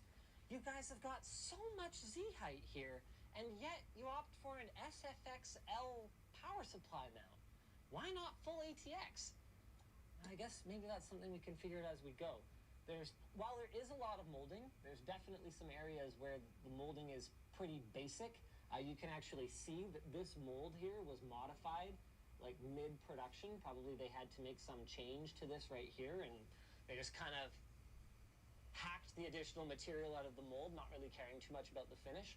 I'm not saying that that's a terrible thing. You don't necessarily want to just add a bunch of cost to your product because you've got scuff marks in your mold that is on the underside of a desk or something like that, but Apple wouldn't include it. And it does affect kind of, if you're going to do it that way, I expect the price to be reflective of that, is all I'm kind of going to say about that for now. Got a couple power cables, and then, I know what I'm looking at here. This is the monitor arm. Ooh, bad news. Because the monitor arm is visible. And there definitely are some some tooling marks and stuff on that. Okay, but this is cool. Oh, that's kind of neat. The way that you can slide it. The DisplayPort cable is pre-cable managed in here. All right, we're gonna figure that out later. And if you have a 24-inch monitor, is that what we have? We don't. But it looks like if you have a 24-inch monitor, you may very well be able to. No, 27. Yeah. Does it fit? Supports to 27. Oh, that's pretty cool. Your monitor goes in here, you close it up, and the whole thing is self-contained. That's sick. Your keyboard goes here, and presumably there's a recess somewhere or something for. Okay, okay. This is funky. What appears to be a 2.5-inch SSD, like, kind of hot swap mount here. That's pretty wild. So they've just got a cable pass through. Here's power, and then presumably there's data here somewhere. Yeah, here it is. And then you can just plug a drive in like that if you really want to. Given where it is, I would rather see this also be 3.5-inch compatible, but that's not a huge deal. Okay, I am ready to make a final price prediction. Okay. Made in Finland. Do we have the bleep button, Dan? No. Shoot. Oh, that made in Finland. You know what? I'm ignoring the made in Finland. No, I shouldn't ignore the made in Finland. What do they mean by made in Finland? Where's the box? Is it designed in Finland? Does Finland actually have a lot of legal protections for the made in Finland word mark? Or is this the kind of thing where they could actually do a lot of the injection molding and tooling in China and just kind of assemble it in Finland? Which, to be clear, is not a bad thing. Okay, I'm ready. You want to know the price? I'm saying $9.99 US. Hit me. You get one more guess. It's higher. It's higher. Oh crap. $12.99 US. Triple it. Okay, hold on. You can't talk from off camera, so you gotta come participate. The unfortunate news is that this does cost $36.90. $3,600 US? Yes. And that's just the. That's just the. That's just that. If you want the rest of the computer, it's a lot more. Huh. This is a very fine blank t-shirt you're wearing. Yeah. LTTstore.com. Totally reasonably priced too. I know, right? Not $3,600 for a shirt. Wow. Cool. Let's build a computer. Okay, that means I'm ready to start the timer. Okay. I mean, it's cool. I guess it really is made in Finland then. So that's good. That would help justify things a little bit. All right. Your time starts. How's chat doing over here, you guys? Actually, wait, I lied. Not quite. I'm ready to start the timer in a second after I chat with the chat a little bit. Guys, if you're new to LTT streams, hi! We don't really do super chats. We don't really do Twitch bits or anything like that. If you want to interact with the stream, the best way to do it is to send a merch message. Go to LTTstore.com, pick up a reasonably priced blank t-shirt like this one, or a water bottle like this one, or any of the other great products we've got on there. And in the checkout, you're going to see a little box that says merch messages. Leave a merch message, whether it's a shout out for your SO or your mom or whatever else. It'll just pop up either in the bottom. I think in the bottom, right, Dan? It'll be at the top actually It'll today. pop up in the top, and or you can send in a question, or you can just kind of send in something inappropriate, and our producer Dan will block it from ever being seen by anybody. Blocked. Those are the main options.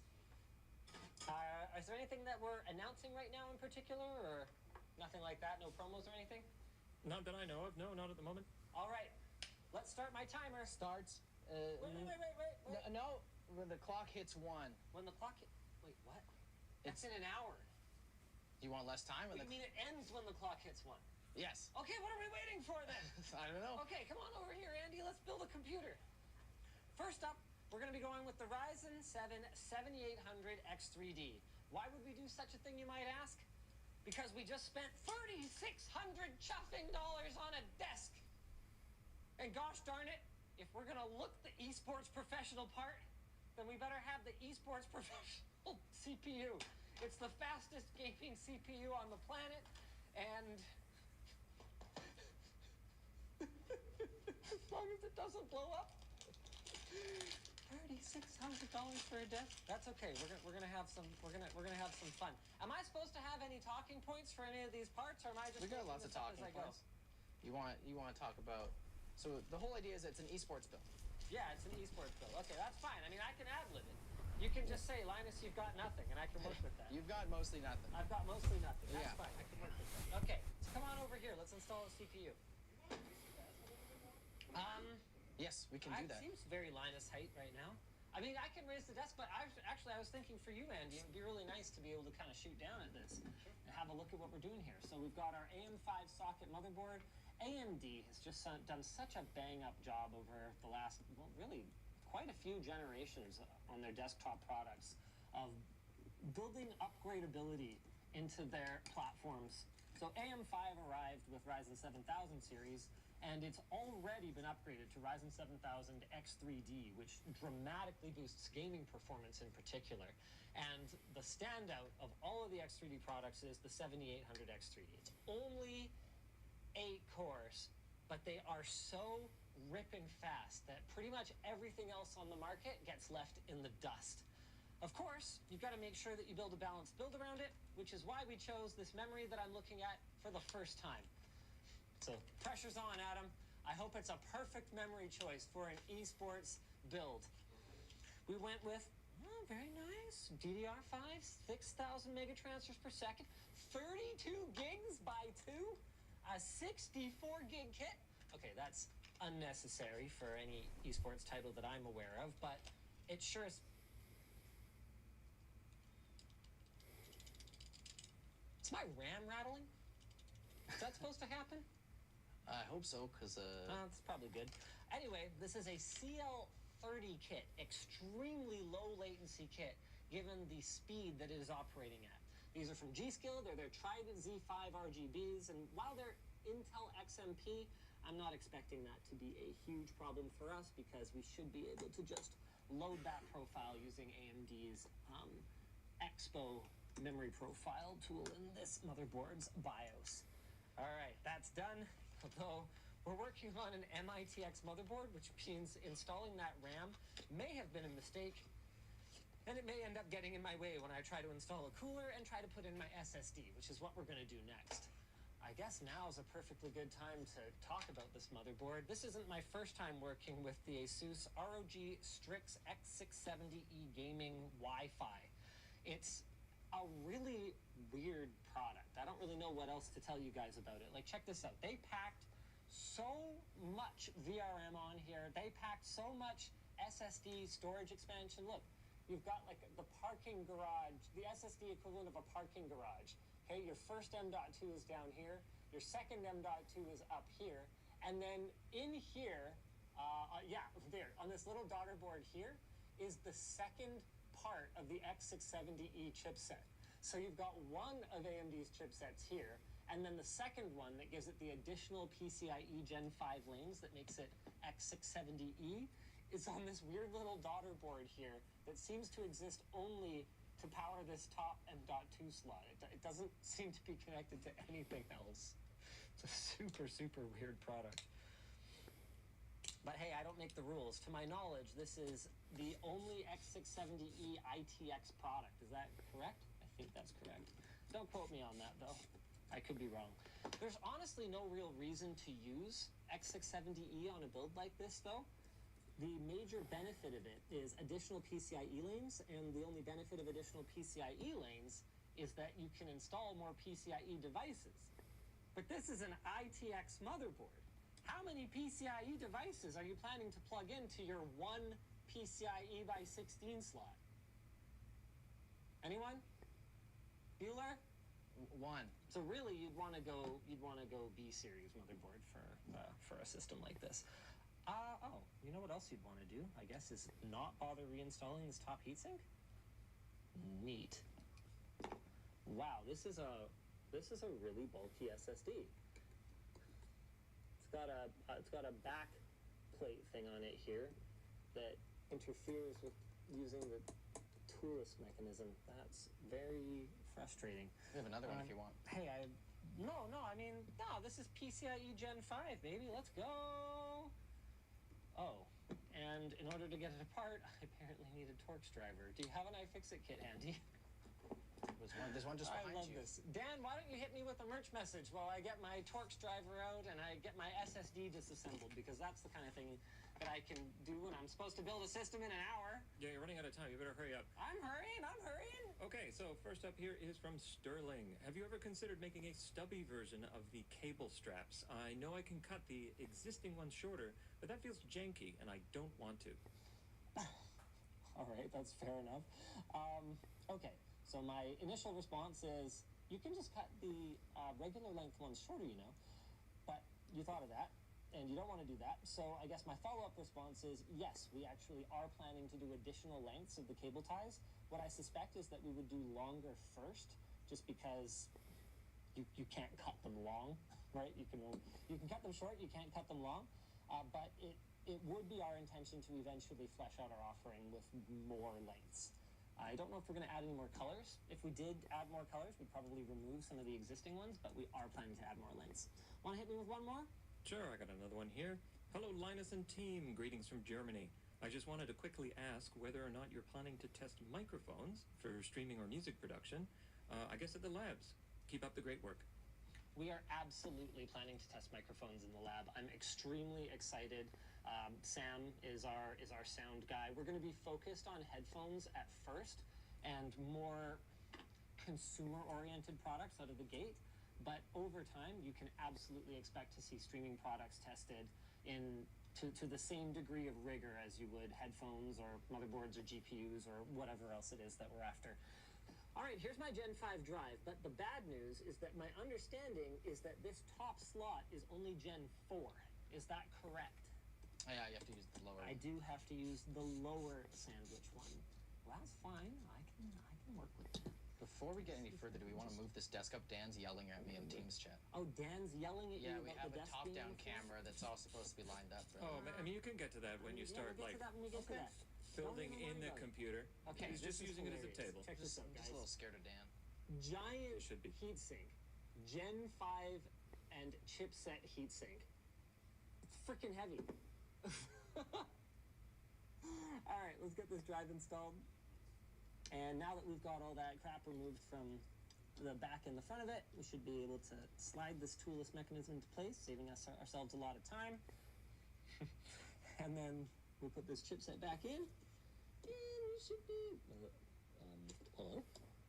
Uh-oh. Is that in? I think it's in. Let's switch. So please use this one. Please use that as well. As well? It has the games. Oh, it has games. Oh, cool. Yeah, I'm down. Wait, is that another Gen 5 drive? Wait, why do I need both of them? Because why not? But it, I mean, you paid for a $3,000 desk. Yeah, all right. I have a You might as well $3,000 have two desk. I might as well have two Gen 5 SSDs. Sure. So I've got a 2 terabyte T700 from Crucial on the bottom, and then I have the Aorus Gen 5 1000, 10,000, whatever. I have Aorus's Gen 5 SSD on the top. I got a Gen 5 SSD sandwich here. Dan, hit me with another merch message. Sure thing. Hi, Linus and team again. I was wondering if you're planning to make laptop or tablet cases or sleeves, at least for common sizes. Congrats on the quality improvements due to LTT Lab. Cases and sleeves, no, but we are working on a laptop bag that I'm really excited about, like a shoulder bag. It's got a super comfy strap, and I think you guys are going to be extremely pleased. If you're the kind of person who has to carry a laptop around, but you don't necessarily want to have a Chungus backpack, it's going to be the way to go. Adam, do you mind undadding that? Hey, this is great progress. CPU, motherboard, RAM, SSD, and we are only 10 minutes in. No problem. Let's go ahead and get our motherboard installed in the case. You need these? Nope, I don't need any of that. These are so long for an SSD. They are long SSD screws. All right, let's pop this open, see if I can figure out how to do it. Ooh, there we go. Let's move it up. All right, let's move it up. We're moving it up. I'm ready. Okay, so just put your foot on the bar in the middle, and I'll put my foot on, and then we just pull up. Really? Yep. Whoa. Whoa. That's supposed to That make that. feels like it's breaking. Okay. How do we know that they're all at the same height? We pulled it all the way up to the top. I see. So that's how we know it's at the same height right now. Okay. Make sure that the top. It's in the thing. It's in the thing. All right. Cool. Let's put the motherboard in, shall we? Our PCIe riser goes here. Man, there is all kinds of stuff here that I wasn't really expecting to see. It's pre-wired for Ethernet too. Super cool. USB 3 goes somewhere, I guess. Where the devil does this go? Oh, interesting. Our front I/O is here. And that seems to be handled, no. Our front I/O is here. Our rear I/O is in the front. So this is not accessible when the case is closed. Got it. Here's what I'm gonna do. I'm gonna take this, and I'm gonna pin it down here. Then I'm gonna take this, and I'm gonna pin that in there. I'm gonna take my RGB lead, and I'm gonna deal with that later. Oh my goodness, look at all these RGB leads. Good gravy. I'm gonna take all my RGB leads. I'm gonna run them over there because those are not my concern right now. Ethernet can stick there for now. And then we've got power. This seems to be for this built-in hub, so that my front USB, or not front, but other more different front, USB 3. And then this is my DisplayPort cable for my GPU. How on earth am I supposed to install this GPU? I will figure that out. That is gonna slow me down for sure. Okay. Very European. Got the hex screws. Cool. That's gonna save some time. Oh, this is cool though. Look at that. That's something I haven't seen in a long time. This appears to be a removable motherboard tray. Got a little Phillips head thumb screw here. Go ahead and pop that up.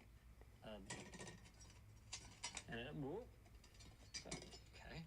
And we've got a thumb nut on a standoff over here. And we can just pop our motherboard tray off like that. So we'll go ahead and, I guess I'll need some standoffs. What did I do with all the screws? They must be here somewhere. There they are. Don't worry, guys. I can definitely do this in an hour. Hit me with another merch message. Sure thing.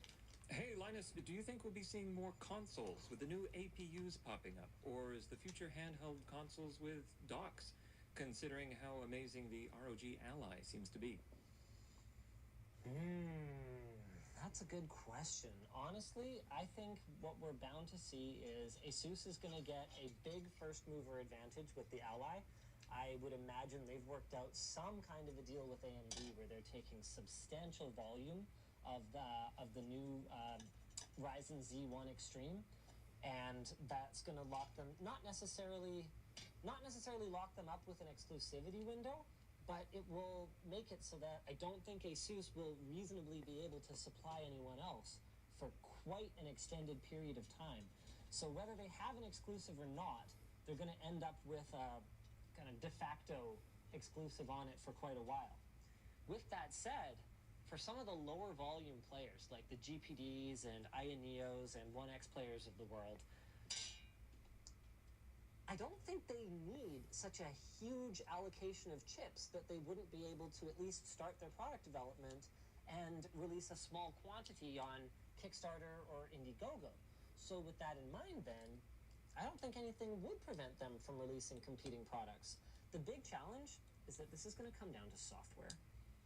And whether we're talking first-party software support from Microsoft, where they actually alter Windows, whether it's adding a handheld gaming mode or, more unlikely, releasing a handheld gaming edition of Windows, or whether it comes in the form of third-party, and I guess I kind of have my first and third-party sort of mixed around depending on how you view it, but whether it comes from the OEMs themselves.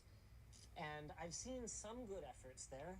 Ioneo's IaSpace was quite promising in the early days, but from my experience with it, it has either A, not progressed as much as I'd like to see in some ways, or B, actually regressed in other ways, particularly with respect to the sort of overall stability and usability of it. I haven't really been that happy with ISpace lately. 1X Player doesn't have much in the way of software that they integrate with their product, and then ASUS seems to be putting a lot of effort into it, but ASUS, God bless them, I don't think they've ever written a piece of software that I've found usable.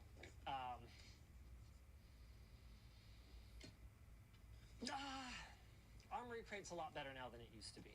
AI Suite was the old branding for it, and it was awful. Like, ruin your computer, time to reformat, awful in some cases. And I remember having just like the funniest call with an ASUS technical rep at one point. This was back in probably the X79 days, and I basically go, you know what, whatever. I'll just name the individual. I go, JJ, I love you, man, but AI Suite is awful. And he goes, what's awful about it? And I'm sitting here going, yeah, look, I know it's your job to drink the Kool-Aid, but my dude, no, it's so bad. It's a lot better than that now, but I have a lot of misgivings about how good the software is going to be on the Ally, and that's speaking as someone who has had hands-on experience with it leading up to the launch. I think they've got a big uphill road ahead of them, and if Microsoft doesn't step in and help with this, it's going to be a real challenge for handheld makers, be they ASUS or otherwise. It looked like someone had kind of pre-configured this cooler for me, but that is not actually the case. All the Intel hardware was left at the top, and I need to go fishing for the AMD hardware. Fortunately, we didn't have to fish for too long, but it does look like there's going to be a bit of work converting the block to the AMD mounting hardware. Let's go ahead and grab this here. Dan, want to hit me with a merch message while I try to fumble my way through? What even is this? Oh, this is from Deep Cool. Okay, cool. Okay. That's a lot of, wow, it's a lot of RGB. Well, we don't need that for now. We'll deal with that later. All right, here we go. Hi, first merch message. With the labs being built, will you redo the short circuit videos to update the information on them that may influence a purchase? Wow, that's a really good question. No. Video production is so time-consuming and so expensive, even at the scale that we're working at. I mean, obviously, this isn't, you know, a Hollywood big-budget production or anything like that. But video, because of the difficulty of editing it, just all the moving pieces, is so expensive compared to text that I just don't think it's realistic for us to go back and prep, reshoot, and re-edit and re-upload videos that we have already done or products that we have already covered. I think what's far more likely is on those videos, we might include a link in the video description or a pinned comment to say that we've done additional testing, or even more likely is we will simply wait for a next-gen product to come out and replace it, and then we'll go back and use that as an opportunity to test not only the brand new product, but also the original one, and then we can include that data when we review the updated product. I'm actually really, really excited about the future of Short Circuit because I have this way of turning everything into, making everything better whether I want to or not. Short Circuit was intended to be low production value, just first impressions, unboxing videos. They were supposed to take very little time. And whether it's me or whether it's the team around here or some combination of the two, we just can't settle for that. It's easy money. Don't get me wrong. Unboxings are like the easiest money ever. You just unbox it and people want to see it, and so they watch the video. Like, boom, all you have to do is get your hands on the thing. Okay, no problem, especially at the scale that we're operating at now, where LTT is, you know, so prominent in the tech industry, right? Like, all we have to do is, you know, call someone up and say, hey, we want to unbox your product on Short Circuit, and they're like, yeah, okay, here you go. And, you know, there's no pressure to say a positive thing about it or anything like that. I'm not saying like easy money in like a scummy way. I'm just saying that it's easy views, I guess is the point. And so with that in mind, we could just keep doing Short Circuit exactly the way we're doing it now. We just, I don't know, we just have like this compulsion to do it better. So Short Circuit is going to see a lot more data integrated from the lab as time goes on, with the goal being to turn LTT from reviews into more like projects, more personality driven. It'll have behind the scenes, it'll have roundups, okay? Like that's something you're far less likely to see on Short Circuit is a detailed video on who makes the best sub $40 power supply, right? You might see a Short Circuit video on one of those products, but you're not going to see the whole lineup and the pros and cons and the explanations of how we tested it. That's going to be reserved for LTT. But Short Circuit is going to become less of an unboxing channel and more of like a quick overview with a sprinkling of review data. And then it'll also hopefully act as a gateway drug to get people over to the lab's website, where we want to get into way more detail about this stuff. Really excited about the plan. It's gonna take time. I mean, I've had it observed lots of times, both internally and from viewers in the YouTube comments, that hey, the lab's gonna cost a lot of money and take a lot of time to have any hope of paying off. I know. It's gonna take a minute. But that's okay. That's okay. I think that once we're done, and we'll never be done, but once we're set up, it's gonna be a lot more clear what we were trying to do, and it's gonna be a lot more clear why it's so important. I mean, people don't even know what a review is anymore. It's so frustrating for me. And you see it everywhere. You'll see something like, we'll post a sponsored video and you'll just see a comment and someone's like, great review. And I'm sitting here going, that is not a review. And the fact that you think that that's a review shows just how broken the ecosystem is.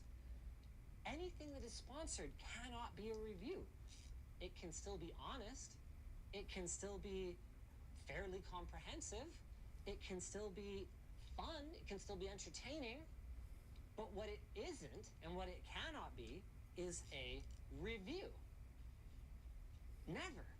Because any sponsored piece of content, whether they had any influence or not, the sponsor has the right to influence that content. And if they didn't have the right to influence that content, you wouldn't have to call it sponsored. So they're mutually exclusive.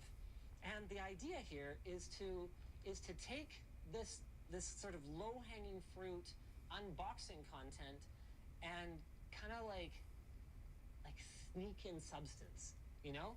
Kind of like it's like, man, I don't know. It's like sneaking raisins into an oatmeal cookie or chocolate chips. You know, like you're still getting the oatmeal cookie, but we want you to, or rather it's like, okay, hold on. No, it's more like sneaking Brussels sprout paste into your chocolate bar. So we suck you in with the chocolate bar. You know, it's tasty, it's very snackable, right? But then, oh, you accidentally learned a whole bunch while you were watching that. Got 'em. That's the goal with Short Circuit. That's where we're going to be heading over the long term. And you've already seen some hints of it if you've been paying close attention on the channel. Like one of the things that we find with LTT is that we can only review like a class of GPU. We won't get the kind, we're at the point now. I mean, look at the channel. When we upload something, if it doesn't get 2 million, 2.5, 3 million views, it's dragging down our averages. It's hurting us algorithmically. And we can't do that because that hurts our overall reach. That hurts our ability to pay our staff. Look at this. Look at all these people who stand around and watch me make videos now. That hurts our ability to pay our staff, right? That hurts our ability to build the lab. That's unacceptable. So with that in mind, we don't have the luxury then of kind of going, oh, okay, hey, I know we already reviewed the 7900 XTX, but wow, this one that was released by XFX is really cool and does some different stuff and performs about 2% better. How are we supposed to make a 8 to 14 minute video, that's kind of the average for an LTT, on, it's basically a 7900 XTX but it's got a really great cooler on it and it performs 2 or 3% better. That's it. That's a short, right? You can't justify it. So that's where short circuit comes in, because we can kind of take that more casual, loose unboxing format, we can include that extra information, and now we have ways of covering these cards and these products that we otherwise just wouldn't be able to justify. We wouldn't be able to spend the filming time and editing time on, because they just wouldn't get the viewership that we need to make them sustainable. And I know this is all very inside baseball-y, and maybe you guys would prefer to imagine that everything's far more organic and not like a business calculation or whatever else, but I'm not gonna lie to you, right? Like, that's how it works. There are realities that we're working around, and we're not doing ourselves any favors by becoming uncompetitive. So I don't think you guys, I mean, I hope, I hope you guys don't want us to harm the LTT channel, and you guys can wait for Short Circuit. This is pretty sucky. This screw is not long enough to go through the fan. What? Wow, that was bound to happen. Oh, there's our first one. RGB fan? Hey, good robust fan, Deep Cool. Well, my bigger concern is I just don't think these radiator screws are very long. Yeah, look at this. How am I supposed to get that through both a fan and the rear panel of my case, or my radiator mounting bracket, if that's what I'm using? That can barely go through there. I mean, do we have any RGB fans that just use the standard RGB connector? I don't want to see any Corsair. Love you, Corsair, but your damn proprietary RGB connector, while much more robust than the industry standard RGB connector, drives me crazy. It drives me crazy, you guys. I don't know what to do with you. There are alternative solutions. Oh, yeah, we got the Lian Lees. Oh, we got these Lian Lees. The little magnet ones. So we do. Those are sick. Yeah. All right. Yeah. Let's use those.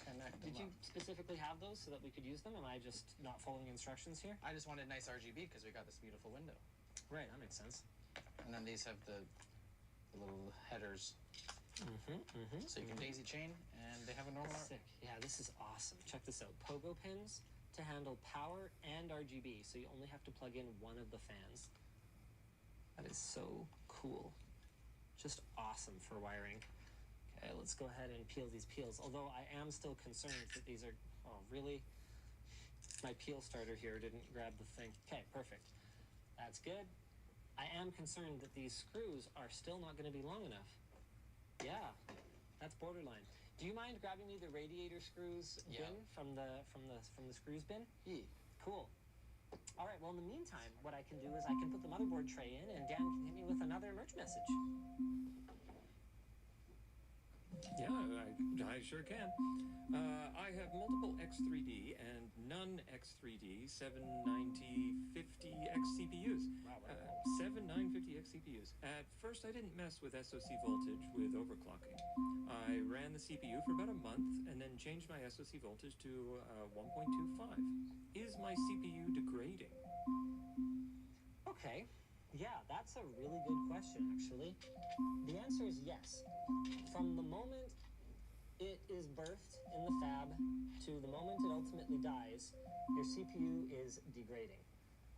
The way that manufacturers set their stock voltage, their safe voltage, is by running, like, not just a couple of these CPUs, but hundreds upon hundreds of these CPUs under various loads, under various conditions, over an extended period of time, and observing the failure rate. They then take that observed failure rate and they extrapolate it to kind of an even longer period of time than they can test based on parameters that they've created. So based on trends that they've observed in the past, and they create sort of the safe operating voltage range. But just because you're at a safe operating voltage doesn't mean that it's not degrading. It's kind of like a safe RPM range for your car. Like let's say you redline at 8,000 RPM. So does that mean you can run at 7,999 RPM forever? Well, no, obviously not. If you ran at 2,000 to 3,000 RPM, cruising along on the highway, that engine's gonna last a lot longer, right? And if you're constantly going low and high, and almost at the red line, but no, it's not the red line, but almost at the red line, well, it's not gonna last as long, right? The question is just, how much of that risk are you comfortable with? Are you the kind of person who's happier running at exactly AMD's stock voltage, what AMD said was safe, which AMD doesn't always get right, see the recent controversy, or are you the kind of person who wants to push a little harder, knowing that based on that you have multiple 7000 series chips kicking around, you could just replace it if it dies. I'm not saying that's necessarily, you know, the most responsible approach, but it's certainly an approach, and it seems to be one that you can afford. So it all comes down to how much maintenance you want to do on your computer then at that point. Go ahead and hit me, Dan. Before we do that, let's hit you with that. It's a 30-minute warning. 30 minutes? I can't even get this radiator mounted. How on earth am I supposed to do this in 30 minutes? Okay. I can do better than the... How on earth does this go in? What the... How does this fit in the thing? This does not seem to be... are you sure this is for this fan? Yes. It's fairly certain. Fairly certain? They were all together. Uh-huh. Okay. But I believe that you have to, like, connect it to a base Okay. thingy. That clearly has to go in there. Oh, wait. I think I see it. I think it slides down and then... No. That's gotta go there. Nope. Okay, what? Do you not... It's this. You go... Oh my gosh, it isn't. Why isn't this on? Wait, what's this one? This one's different. Oh, wait, what's this then? Ah, here we go. This one. Okay. Oh, phew. It looks like they revised this at some point. That was very scary. All right, we're going to take a different approach then. I'm just going to screw the radiator onto the bracket with the short screws, and yeah, that's how we're going to do that. Cool. Guess we're not going to be low maintenance on this one. How are you configuring your airflow? All right, Dan, hit me. Oh, yeah, okay, give me a sec here. Just gotta cancel this. Let's grab one for you. Linus, it's been long enough. We deserve to know who the Pyramid PC was for. I've been dying to know for years now. Ooh. Should I say our top secret client? Do you guys know? No. Even in yeah, I know you know. Nick knows. Andy I know knows. you know, Andy. But all the new blood, they don't know. All right. Big reveal. This is what you guys get for watching me for half an hour fumble with a radiator. And I feel like that poor participant we had recently, just working on this one thing for the entire video. All right. It was for the, I'm not going to say the exact person, but it was for a member of the leadership team at dbrand. Because who else would do that? Would write us essentially a blank check and say, I want my computer to be in a pyramid. And we're like, what? Like Illuminati. What? Yeah, any PC, anything is fine as long as it's a pyramid. Okay. That was pretty much how it went down, and we agreed to build the finest pyramid PC we possibly could, and that's what we ended up with. I'm actually really, really proud of that project. Alex and the team did a fantastic job considering all the logistical challenges that took place at the time. We were renoing the set space and all this kind of crazy stuff that you guys don't always see behind the scenes. But sometimes I gotta tell you, it is a miracle that we got our videos across the finish line, let alone in the kind of finished state that they ultimately are. Okay. Well, that seems really good. Sure. Let's do it like that. Yeah, does that seem good? That seems good to me.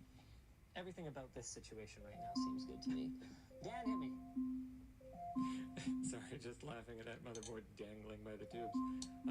Good dangle. Hey guys, I know you talked about doing a laptop bag, but what about a crossbody sling? We are actually working on a crossbody sling. The concept we had in mind for it was kind of a Steam Deck / ROG Ally holder sling carry bag thing.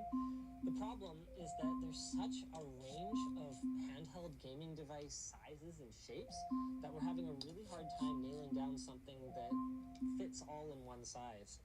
And then what we're not sure about is, okay, if we need to do multiple sizes, is there a large enough TAM or a total addressable market to justify creating multiple versions of this product?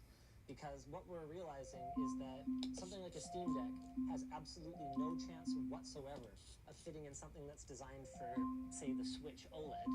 And something like the Switch OLED looks comical in something that's designed for the Steam Deck. Like it's swimming in it. So we just haven't found the right middle ground yet. And I think what we're going to do is we're going to focus on our laptop bag and our messenger bag, which this is the first time I'm mentioning it, I think. And then once we've got that absolutely nailed down, then we can maybe come back to the crossbody sling. I think that's kind of how we're feeling about it right now. All right, let's go ahead and get our motherboard tray in here. Here? Where's this gonna go? I noticed that a wild Nick light appeared, and I assume it's something to do with LTT Store. Is that a fair assumption? He's gone. Oh, he's gone. He's disappeared again. Back into the ether. Okay, I need to keep track of these screws. These are some. Look at this screw. Got the lock washer on there and everything. I mean, that's the kind of screw you get when you spend $3,600 on your desk / computer case. You get screwed like this, and like this. No. I mean, I'm not pronouncing any kind of judgment yet. First, I want to see how the build experience goes. And so far, even though I haven't looked at any instructions or anything, it's been fairly intuitive. Let's get this radiator in here now. Yep, there's a little spot right here for that. What cable is this? It's my DisplayPort cable. To kind of, yeah, that fits in there really nice. Doesn't it? Oh, doesn't it? I think so. I think it fits in there nice. Okay, where's the hole for this? All of you. Come on. Oh yeah, there it is. Good, excellent. Hey, my radiator. I mean, it has to go on this way because this is the side that has extra room for the radiator tank. Well, we'll have to kind of go like that, I guess. It's not the prettiest thing ever. I can live with it though. Dan, hit me. Sure thing. Hey Linus, love all you work and commitment. I'd like to know if the wooden PC desk you made could be something you'd work with Framework as a collab. No. Oh wait. Okay, well hold on a second. Depends. It depends what you're asking. If what you're asking is if Framework is going to get into the desk business, the answer is no. If what you're asking is if it had ever occurred to us to take a Framework, particularly the upcoming 16-inch motherboard, and embed it in a desk, yes, we are extremely excited to do a project like that. And in fact, we may have a very, very special collab lined up for that. Whoever you think it is, you're right. But I can't actually confirm that yet because we haven't nailed down all the details. There would be travel involved and all kinds of little things like that. So I don't want to put any pressure on anybody. If it doesn't work out, it doesn't work out. But I hope it works out. And if it does work out, I'm really, really excited about who it is. And that's all I have to say about that. Let's go ahead and get our case fans plugged in here. I think we're probably going to use... Oh, wow, we don't have a ton of options. So, I guess we're going to run under here. This is a nice cable management space, at least. Even with the motherboard already installed, it looks like I should be able to thread... Nope. Oh, I thought I'd be able to thread that through to the other side. I think the answer is no, though. That's fine. I can live with this, I guess. I mean, that's not great. Oh man, no, I'd really like to run that under here. Oh yeah, I can get that. No problem. No problem. Easy. Awesome. Dan, hit me. All right, here we go. Let's try. Yeah, how about this one? Hey Linus, you are an inspiration to me. What are some good sources not about YouTube you've used to build a successful business? Also, awesome backpack and can't wait for your sack. Oh, okay. Cool.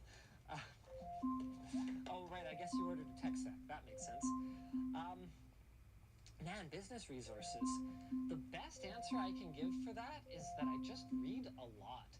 My Google News feed is almost exclusively tech news, business news, whether it's like physical goods business or whether it's just like management tips and articles and stuff about that, and celebrity gossip. Because the second you click on one, you wouldn't believe the behavior of Tom Cruise on film set X, then your entire feed gets flooded with that stuff. And if you click on it once, realistically, you know, you're probably going to click on it again because, you know, how did her Goop business interfere with her, you know, ability to do whatever Gwyneth Paltrow? Like, I don't know, I'm a sucker. I'm a sucker for that stuff. So my new resolution, actually very recently, is to never click on it, not even once. And then I broke it immediately, not on purpose. I accidentally clicked something about how something, the MCU something, and I'm like, no, I don't want any more of this because I'm wasting too much time just reading garbage about crap. Because as far as I can tell, a solid 30% of these articles are AI generated, and you can tell. They're repetitive and they're not well written and blah blah blah. And so I hate just giving away my attention to someone who's not even willing to put the attention into creating the content in the first place. Even if the AI generated one is decent and does actually tell me everything I wanted to know about, you know, Chris Hemsworth's latest workout or whatever, right? So yeah, other than just kind of trying to stay up on things, like I'm constantly reading articles about workplace trends, be they management or employee. I do keep up on what's going on r/anti-work, and some of the kind of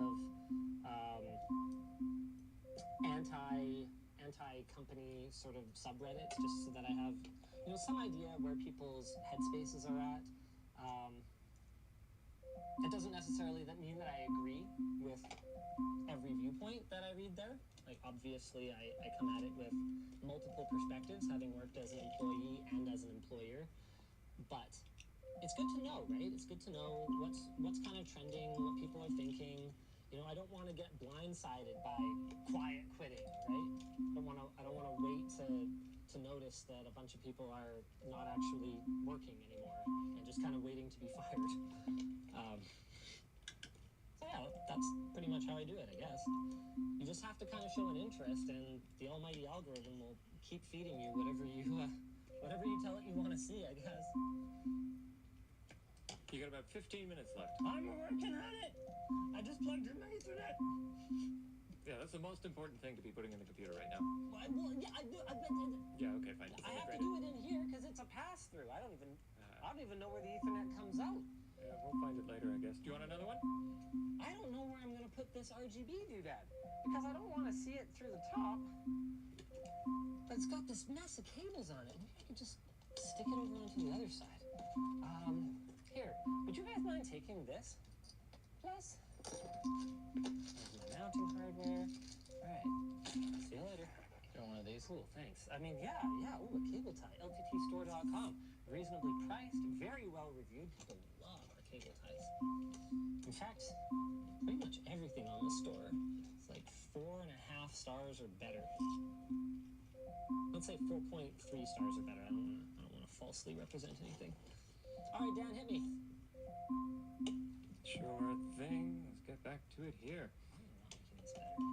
What is the largest bottle size you'd like to make before you stop making even bigger bottle sizes? I think we're done at 64 ounce. I think that's quite large.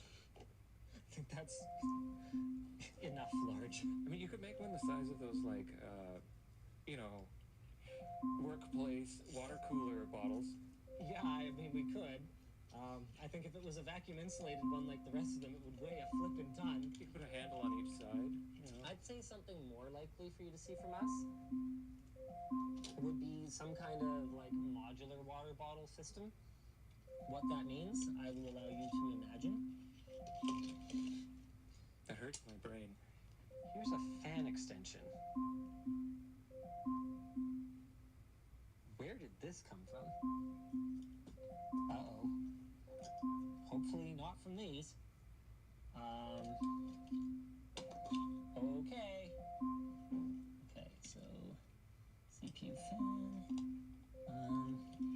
Right, this. Okay, good. I've got my radiator fans installed. I've got my pump RPM monitor installed. I've got these cables. Oh boy. Getting frazzled here. I've got these tubes installed. I've got this jammed in here. All my RGB is hooked up. We are making progress here, guys. Okay, 24-pin extension goes in now. Ooh, these are really nice cables. Wow, are those ever flexible. Whoa. That's sick. And all it cost me was everything. Did those power cables come with the system? It seems like they come with the system. Are those? They look like silicon wire. I've got, these are. Damn. Yeah, these must. You're probably right. These must be silicone insulation on them. Yeah, that's what you're getting for your $4 grand. I want all cables to be that. I love that stuff. Those are so nice. I don't have an extension for the 8-pin because it seems like that's close enough to the power supply that I won't need it. But what I do need is this little daughter board. Adam, can I trouble you? This motherboard has this super funky little, here it is, little daughter board that hooks up to it with 2 USB-C connectors, and then off of those 2 USB-Cs, you get, apparently, enough pins for SATA, dual USB 2, and the front panel I/O. Hopefully you got close enough to that, Andy, because I am running out of time. I have 13 minutes to finish this build. Dan, hit me again. Sure thing. Do you think the recent problems with AMD X3D and 7900 XTX overheating will be a growing trend, or will we see them double down on quality assurance and quality control and working with partners to limit launch issues? That's really hard to say. And the reason for that is that we are headed into, I mean, this is always kind of the case with cutting edge technology, right? But we are headed into really unproven territory, right? Like this is uncharted. These new process nodes that are so small that the rules of physics as we knew them before are no longer applicable, right? So no, I don't think that we are headed into greater reliability, but I also have a certain amount of trust in the quality control of AMD and Intel. I mean, the fact that they managed to create these products at all, I think, is a truly impressive,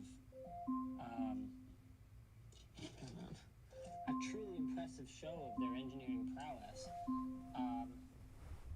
I think the fact that we haven't seen more of it gives me some faith, but that's all it is. Faith. I have no actual factual evidence to support a theory that they will continue to do a great job of this engineering and manage to make these products reliable at all. No, maybe things will get worse. We have no way of knowing. That's why I always encourage people not to be fanboys or fangirls or fan whatever, right? Because everyone can make a mistake. Intel's had duds, AMD's had duds. Hard drive manufacturers were a big one for a long time, where there are some general trend lines that you can follow, where some hard drive manufacturers have a tendency to be more reliable than others. But you can see from the data from Backblaze, anyone can make a stinker. And a lot of the time, the reliability evaluation that they're doing on these products is based on extrapolated data because they're not actually testing a product for 5 years to see how it does over 5 years. They don't have 5 years in the product development cycle.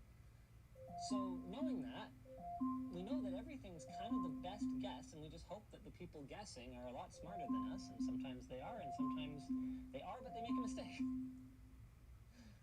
You have 10 minutes and you have not installed a monitor yet. I am doing my best, okay? I am installing my front panel headers, Adam. Dan, you want to hit me? Yeah, sure, absolutely. Let's get back in Installing my here. power LED. That's very important. Yeah. Sticks up so far from this motherboard. This is ridiculous. Yeah, having the RGB is probably a requirement. Okay, let's see. Yeah, I can't exactly say I built it in the same amount of time as them if I don't include the RGB. No. Right now, I'm curious about sustainability and green solutions, products from bio-waste, solid-state batteries, thermal battery fusion, etc. Any new sustainable or green developments that stand out to you? Oh, wow, man. I mean, you mentioned a huge one. I would love to see... Wait, did I have to plug in this extension at all? Are you kidding me? This reaches just fine. It's right here. Here's my front... You know what? I'm leaving the extension. I don't even care. Wait, what? Power LED, yeah, power LED, there, fine. Yeah, solid-state batteries look like they're going to be a really big one. Not just solid-state, but any battery technology that's less reliant on some of these really, really awful metals that they're mining to build current packs right now. That would be great. Thanks.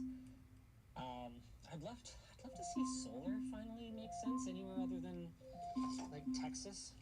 You know, places that you don't necessarily get sun all year round. But right now, it's just not efficient enough to make a ton of sense, especially here in the here on the wet coast, where we get more rain than sun. Yeah, really anything to do with sustainable energy. Okay, my front USB goes here. Oh, am I gonna? Oh, hey, how does this thing plug in?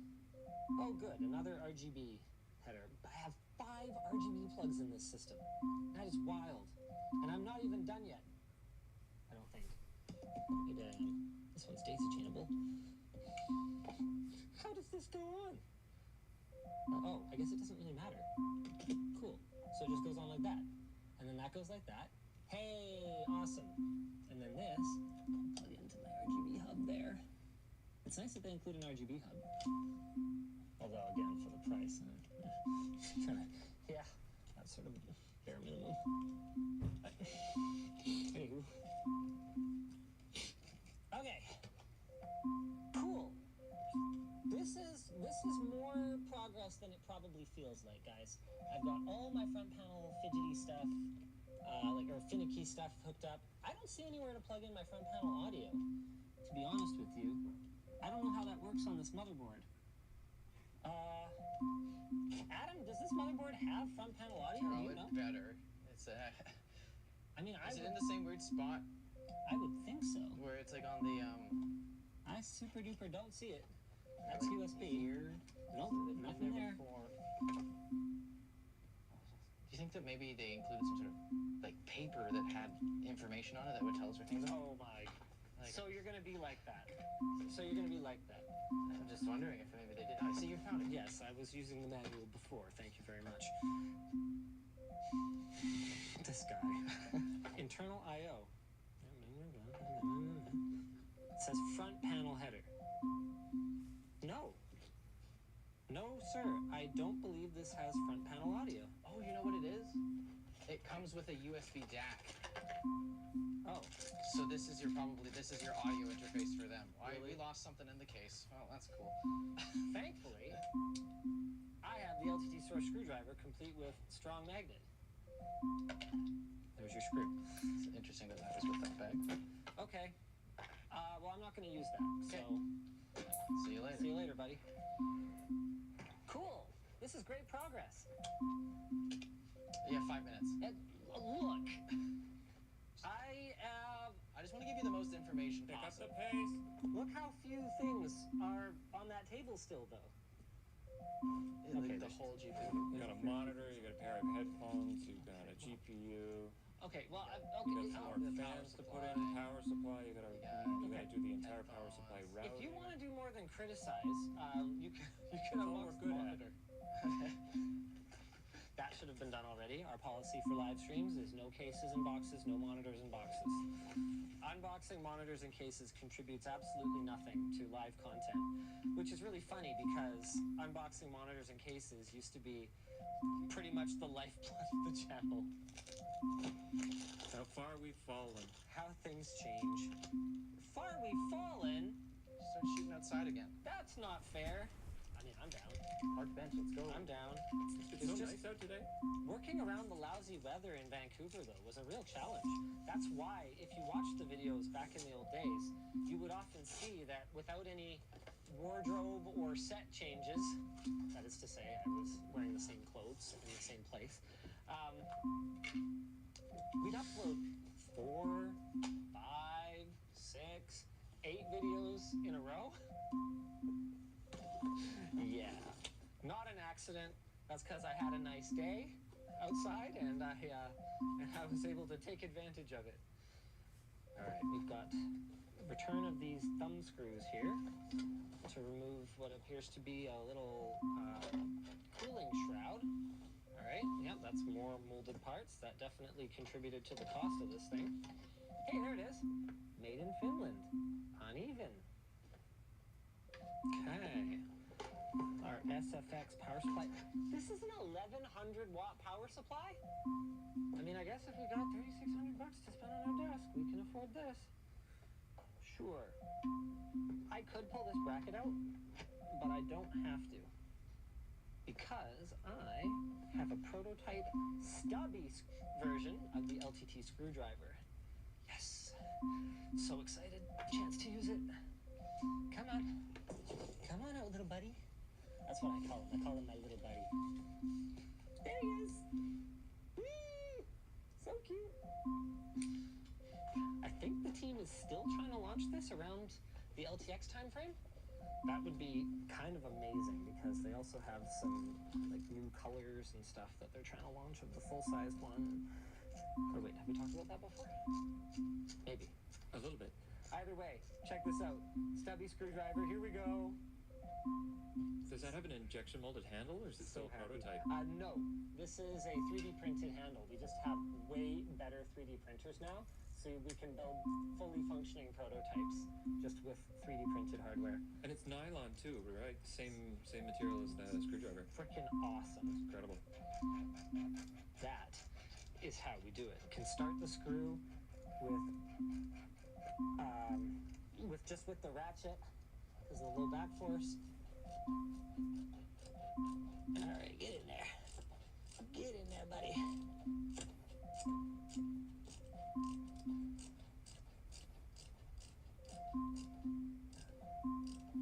Hey, awesome. Hit me, Dan. 1 minute. No. This will be the longest minute ever. You'll see. Adam, unplug the clock. Okay, let's see what we got here. A few weeks ago, you talked about upcycling products, like putting old electronics in resin as coasters. Wouldn't this make the resulting product virtually unrecyclable? What are your thoughts? That's a really good point. The resin one, I have to confess to you, that had not occurred to me. I mean, our goal was to just keep it out of the landfill, not so much necessarily worry about if there was a way for it to ultimately not end up in the landfill. I mean, I can tell you that recycling is, in many cases, not as efficient or eco-friendly as you might hope that it is. So it's not necessarily better. If we can just keep it out of recycling or refuse, that might be better. And if it's something that could be used, almost forever, like a coaster. Coaster never goes bad. I see that as a pretty okay compromise. But we do have... Sorry? Time's up. Oh, well, all right. Okay, so I couldn't do it in an hour. What do you want? Did my best, okay? I also had to entertain the people. That's okay. One of the other products we're working on, in a similar vein, is like an upcycled CPU fidget spinner toy. And that, I don't think, would prevent it from being recycled in a conventional means. So that's definitely something that we could keep in mind as we develop new ideas. Whether we actually ever manage to launch any of those products, I don't know. We've wanted to do it for a long time, and it's taken this long, and we still haven't launched anything, so who knows whether it ever even sees the light of day. But that's definitely something that we can try to keep in mind. Okay, maybe this could go here? It's like, my stock 24 pin is too short to reach. But this extension is so long that it's kind of ridiculous. Like I don't know, like it's just all wasted. Oh, I can't get it in. Okay. Wow, that's a really tight fit. You know what? I think I'm gonna take up the slack on the other side here. I don't like seeing all that slack in my windowed compartment. Yeah, we're a Teams office. A Teams We office? hate Slack. Yeah, okay, sure, thank you for that. Someone ding the bell. Where's the bell? I wanted to add another one, but yeah, I don't know. Check, please. Check, please. Okay. It's okay. I use both. Wonk. Oh, how is this gonna work?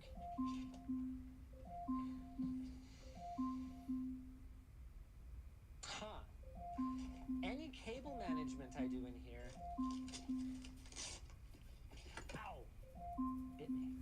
Any cable management I do in here needs to not interfere with this mechanism. Oh, you know what? No. They've actually done a pretty darn good job of keeping that clear.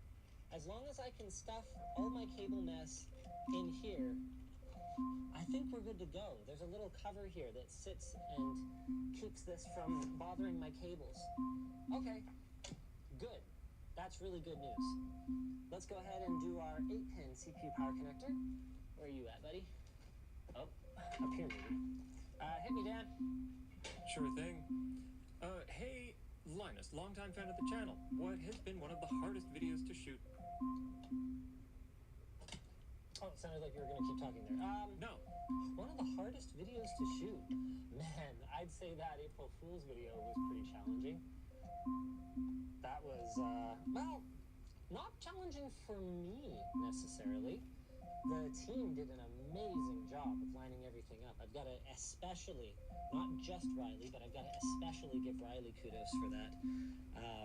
He and Jacob from the Linked team did an amazing job. They had a lot of help as well. But yeah, shout out those guys for making it fairly painless on my part. For me, I'd say some of the most grueling were definitely the early build guides. Because back then, actually the first one, and probably the first ones, I think maybe the first two were not scripted at all. So if I screwed up even the smallest thing, I had to do the whole thing kind of from memory. And I believe I changed the way I did build guides a lot of times. In the beginning, I would talk about what I was about to do, and then I would do it. Or no, I don't remember. Either way, the two ways that I've done it in the past are either I talk about what I'm about to do, and then I do it and we get B-roll, or I do it and get B-roll, and then I talk about what I did. So whichever one it was that I started with was harder. That was worse, because I had to, and especially when I wasn't scripting them, I had to remember absolutely everything, and if I didn't remember absolutely everything, I would ultimately end up having to go back and redo it, which was a nightmare. So I'd say a lot of the early build guides were really challenging. You know what? There's an obvious answer here. Even though it wasn't a ton of work for me, by far the most grueling video that we've ever created is how to build a PC, the last guide you'll ever need. That's the one. Yeah, Andy behind the camera nodding his head. That was a full team effort. Just about killed us. Just about got canned multiple times during the production. the shots. You know, if you're ever like bored or high and looking for something to do, okay? Count the shots in that video. It's mind-blowing. Absolutely mind-blowing, because we set out not just to show how to build a PC, we set out to show how to build every permutation of a PC.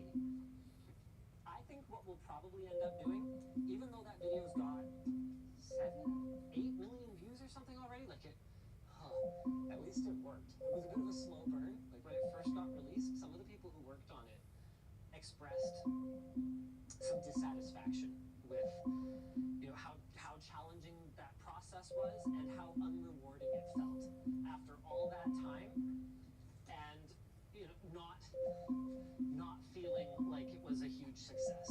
And I kind of went, hey, just chill. How to build a PC is not the kind of thing that the regular audience needs to know. How to build a PC is the kind of thing that the YouTube audience who needs to know how to build a PC is going to find. This is going to be a slow burn. Trust me, bro. And I was right. It's done really, really well in the longer term, and I think everyone who worked on it is feeling pretty validated at this point. But I think that you're probably, because of how much work it was, you're probably likely to see us milk it even more in the longer term. And I think one of the ways that we'll do that is, once enough things change, I could see us going back and doing V2, where we reuse the vast majority of the footage from the original, and we more like amend it to add the AM5 socket, for example, or Intel's upcoming Meteor Lake socket, or whatever the case may be. This is interesting. This RTX 4090 doesn't make it all the way down to the screw down. Oh, there it goes. Sure. I don't know. I also have some concerns about whether I'm going to have enough PCIe connectors here. I think I might have enough coming off the power supply, but I certainly don't have enough of these extensions. Wait for it. Oh, shoot. This happened on our last live stream.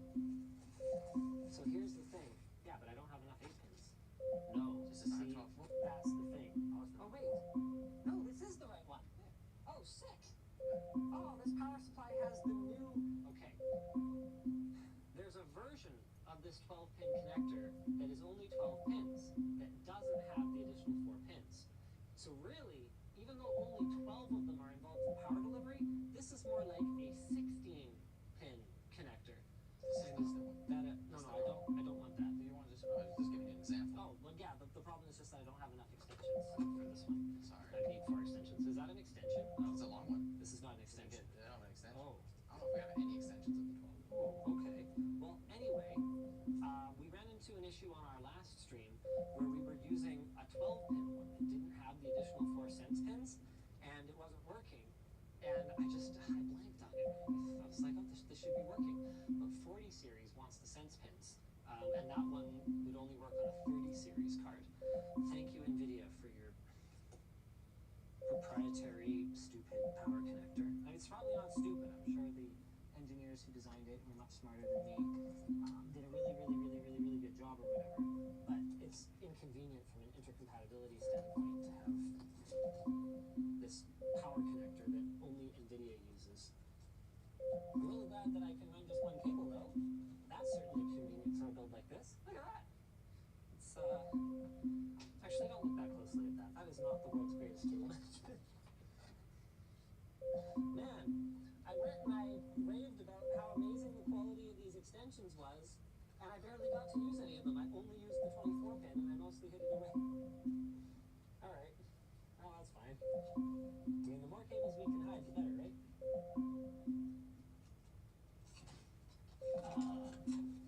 Oh boy. I mean, kinda... No, that really doesn't work. I really don't like this. Hold on, one sec. Dan, hit me. Sure thing. Do you think the technology industry should chill out and start releasing stuff less frequently? Do we really need a new generation of CPUs and GPUs and phones every single year? That's a good question. I don't want to see iteration for the sake of iteration, but the flip side of that is you're going to ask me, a tech enthusiast, if I want to see less progress? And I'm going to be like, no? So that's tough. I mean, if we can build a better thing, why wouldn't we build a better thing?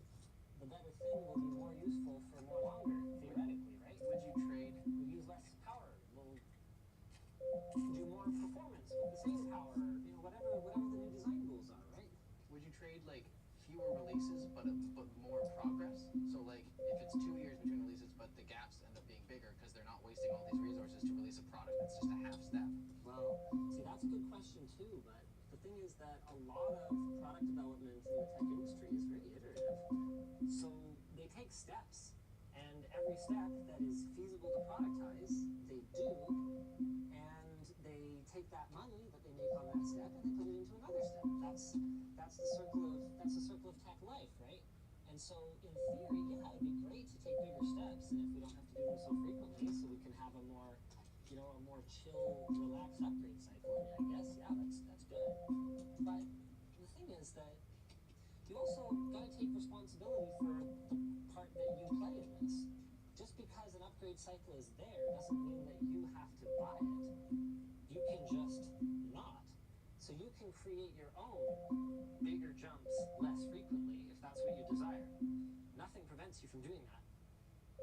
And that's what most people do. I mean, I forget what the most common upgrade cycle is for a desktop, but it's like 4 or 6 years or something like that.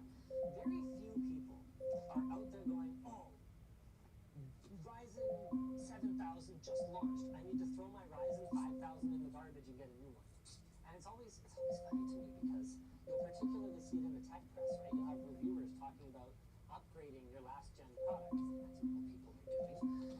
People are upgrading their several generation old product. Maybe. They're thinking about it.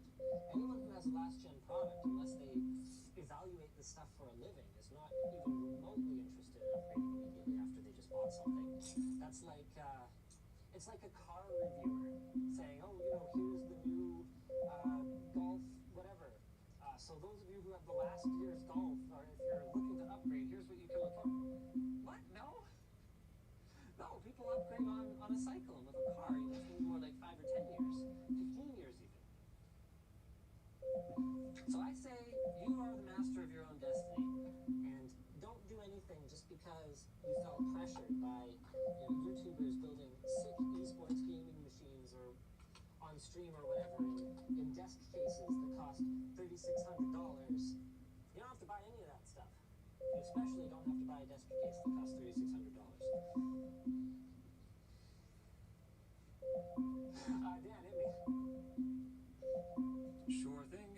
Hey, Linus, been watching LTT roasts videos lately, and I've been thinking, how about a YouTube or Floatplane subscribers roast LTT? And I'm not talking about mean comments, but like video roasts from subscribers. Video roasts? So we roast their videos? No, I think they roast you. They send in videos, we compile those into a roast. How do I say this in the most respectful possible way? Most people aren't very good on camera. Some of you are amazing and have blown us away with your personalities and your creativity and just incredible. Most people are not very good on camera though. And so what we do whenever we do any kind of video entry contest or event or anything like that is we create a lot of work for ourselves. I still remember back when the channel was much smaller. Did it even have 100,000 subscribers? I'm not sure. But I did this competition called Unbox Yourself. And I intentionally limited the video length to I think 30 seconds, with the goal being that I wouldn't spend too much time watching these entries because back then I had to watch all this stuff personally. I didn't have like anyone to do that for me or anything like that. And they were great. A lot of my favorites have since been pulled off the platform, which is really unfortunate. I wish I'd archived them because they were so cool. But what I realized back then even was that it was just not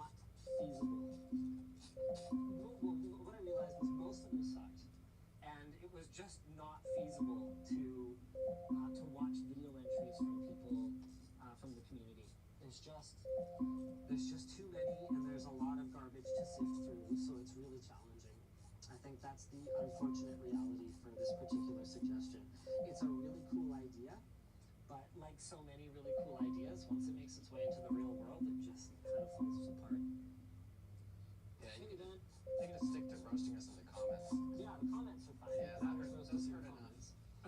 We do read them. So Yes, we do. yeah, if you want to hurt our feelings, YouTube comments are the best place to do it.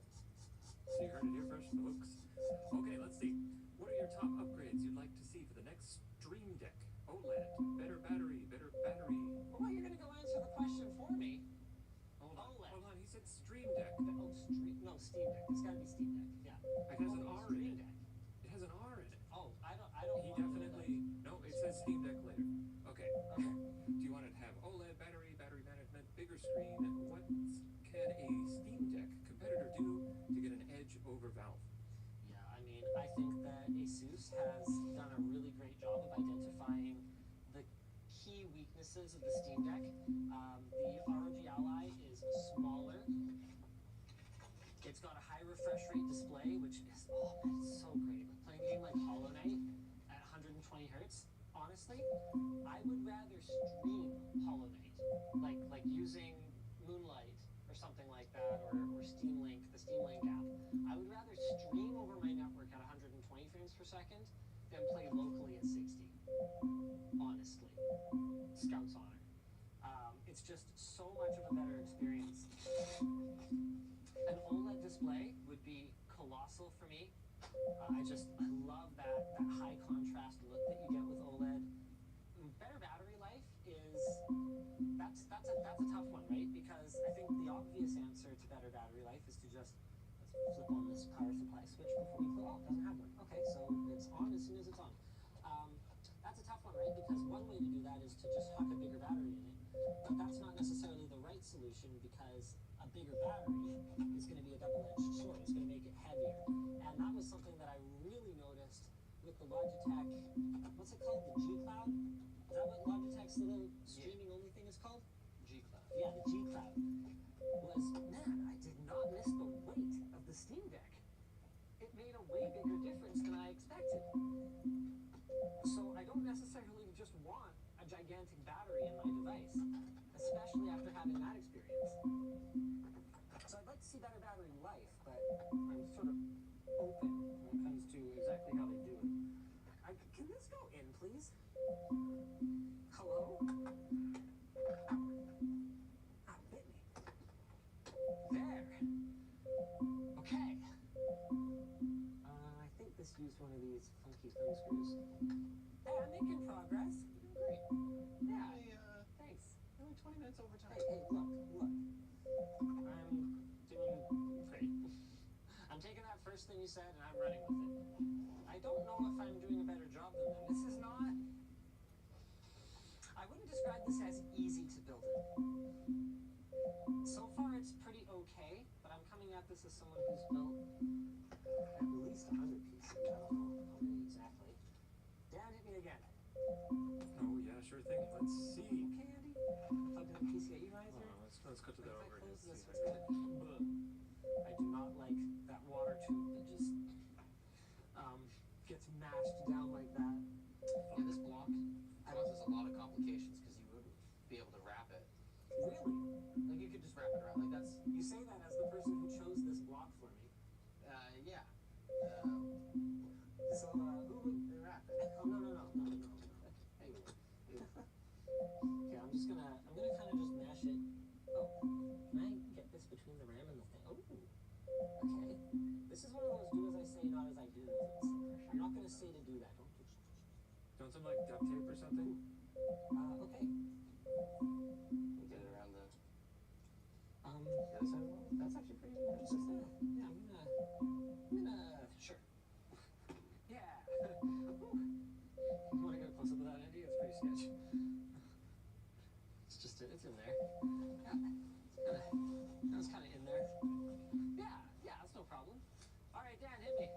Yeah, that looks perfect, Evan. Okay, let's see. Hey guys, long-time watcher. Have you, or do you, ever plan on messing with NVIDIA Grid setups?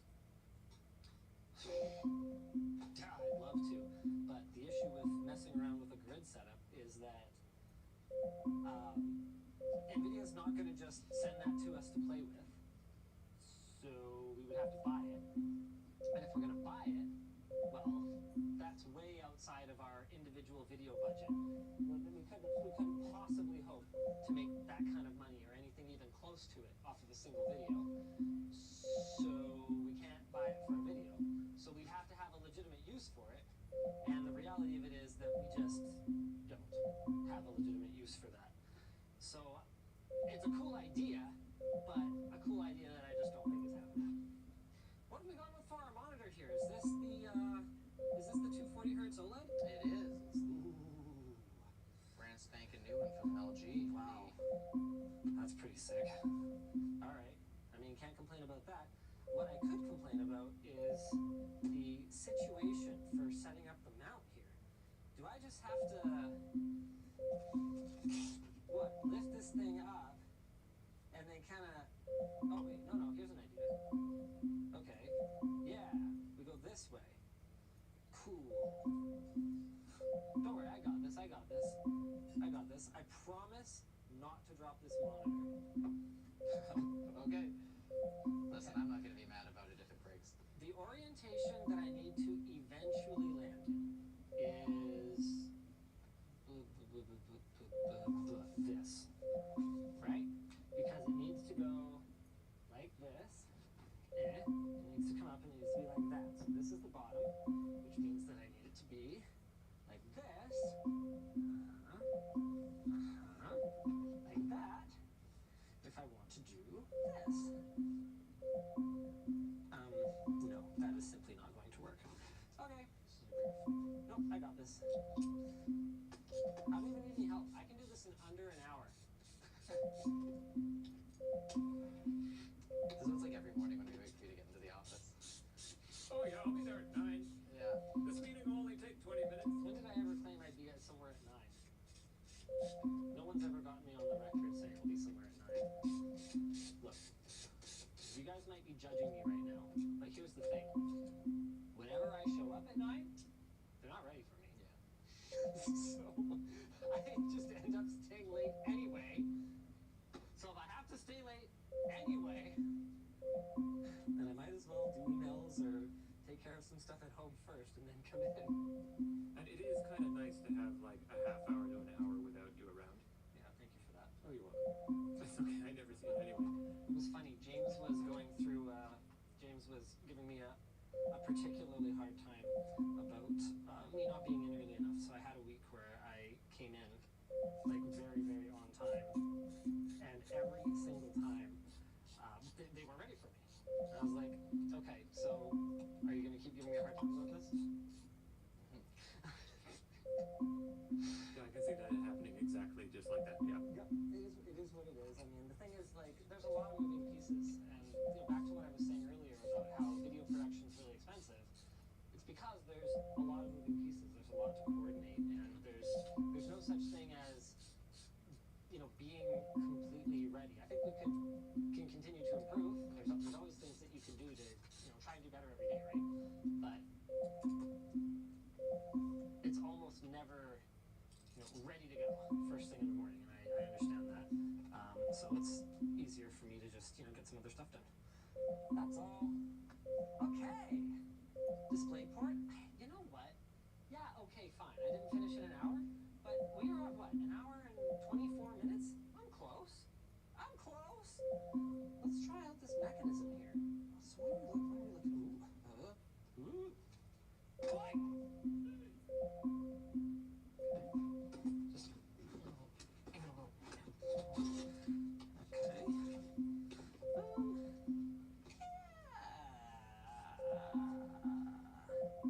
That's supposed to fit. Dimensions technically. They have a list of approved monitors. This one is not approved? No. Yeah, I can see why. I think the issue with this one. No. I think the issue with this one is that the I/O comes off the rear. So even though this is a right-angle DisplayPort cable, it's interfering with this bottom piece. And the funny thing about this bottom piece is it totally doesn't have to be here. See? This is just sitting here. So I think what we could probably do is make a little cutout where this DisplayPort cable lands, and I bet we could make this one work.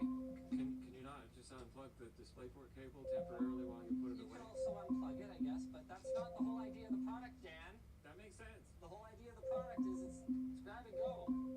Yeah, just push down. Push it down, jeez. Andy, do you want to just like No, that's sit on what's the good corner? about OLEDs. They're really robust. You just gotta. Yeah, especially the glass on the front of it. Yeah. I love this. No, I'm just messing with you guys. There's a recess in the top. Even though it's not perfect and it doesn't really fit, it's not actually contacting the panel itself, I don't think. It really might be. Like Yeah, it's touching it. Yeah, it's touching it. I can confirm it's touching it. Cool. Here you go. Do you have power plugged in? Right. No, I do not have power for my monitor yet, but I will. It's behind. Very soon. It's behind. I got two. No, these are the power plugs that were in there. LG's. LG. Oh no. Oh. Okay. Where the devil are you supposed to put a brick? I hope they thought of this. Let's see if we can figure this out. What? You can pull it back. No, I got this. Don't even trip, dog. Okay. Don't even trip. Okay.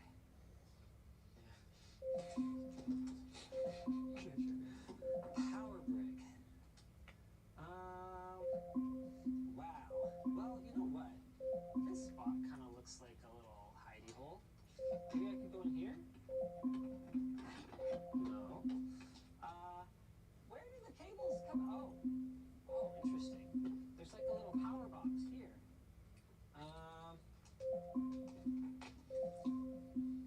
Now I assumed this back thing was for cable management and whatnot earlier, but I never really infernalated that. I don't know where this cable is. Yeah, sorry, I'm trying to work out. Here, Andy, come on over here for a second. This side. Yeah. Oh, sorry, Andy. Here you go. There you go. There you go, Andy. Oh, sorry. Okay, so what we're looking at here is our Ethernet pass-through. That's the cable I plugged in earlier, and a power pass-through. And what I'm imagining is this power pass-through goes to a splitter of some sort. But the challenge is that I don't see where it comes out on the inside. Oh, do you have a Torx driver? Oh wait, I have a Torx driver. Oh wait, no, I had a hex driver. I lied. No Torx driver. May I have a Torx driver, please? Maybe if I open up this power box, that will help. Thank you. This looks about right. Oh, that sure isn't it. Oh, I put it back in the wrong spot. Very, very triggered by that. So I won't do that to someone else. Yeah, there we go. Got it. Okay, Andy, you go back on the other side. Sorry. Dan, hit me. Sure thing. Hi, LTT. Have you ever considered a Stack Overflow style previously asked questions check to reduce duplicate questions on merch messages? And then he immediately asks, will the Constellation Tea ever come back? Love your content. Will the what ever come back? The Constellation Tea. Good question. Okay. First up, yes, we have considered that. His name is Dan. Hello. No, in all seriousness, we're going to be building a new flow for merch messages that allows them to be sort of passed through to our customer care team, who the hope is they would create a kind of knowledge base of some sort. That's also already implemented. That's already implemented. So I have a new button that I can send to support. And a ticket gets created directly, and they get an email, and they get your email, and they should be able to respond. If there's something that I can't answer, and that's not really a question or needs more involved answers. There's also a follow-up button. So if you see, we'll follow up with you, I get a list of those at the end of the show, and then we'll distribute those to who needs to answer them more directly or with a longer answer. Super cool. There you go. The system works. What the heck is this? Do you know about this already? No. I don't see a place for this to go. What's really cool is it does have one of the little Mickey Mouse C whatever 11 or 6 6 or I forget what it is, C something. It has one of the little Mickey Mouse connectors, so that goes right into my power brick here. That's awesome. That just comes off of a Y off that C13 input. But there is absolutely no possible way for me to put this thing back now that this is here. Is there also a limit to the power brick size? That is not happening. And then I am especially hold on. I'm especially not going to be able to put this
this guy,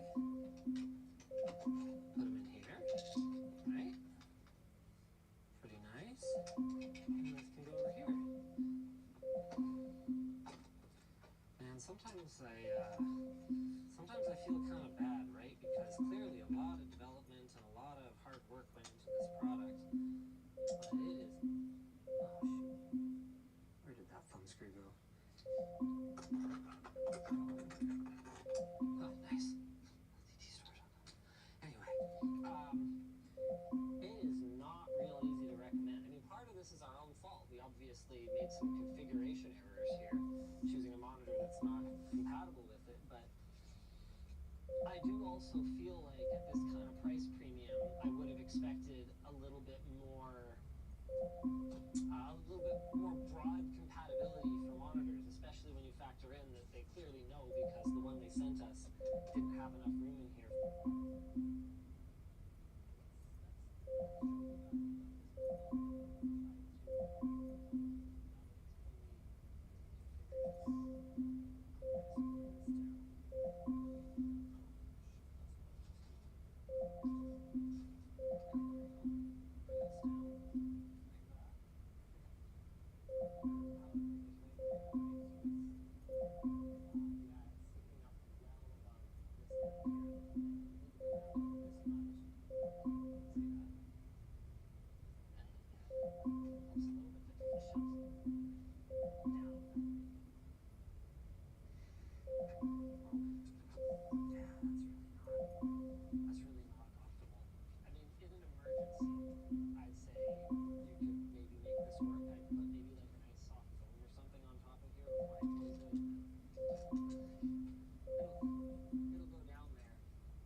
Short that you don't have a lot of options. All right, Dan, hit me with another. I tried to talk into my phone. Okay, this is great.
Alexa, stop.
back, Lincoln, piece of shit.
No, you're not.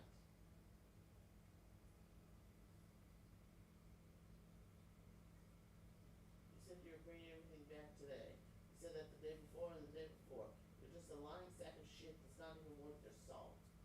You aren't worth your grit, bitch. Go die somewhere.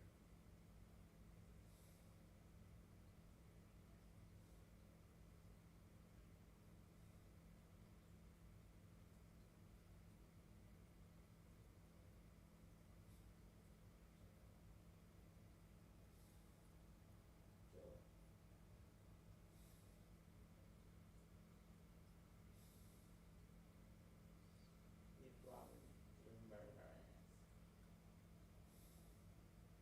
Maybe you're gonna put it to the back of her head and blow her brains out. Then she'll quit stealing.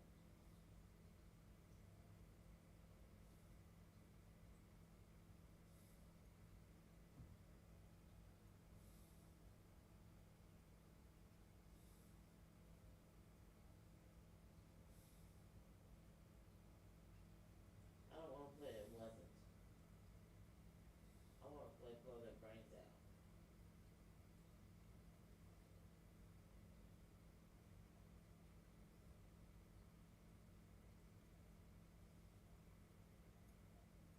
Fuck shoot her in the foot, shoot her in the head, and then she'll be dead.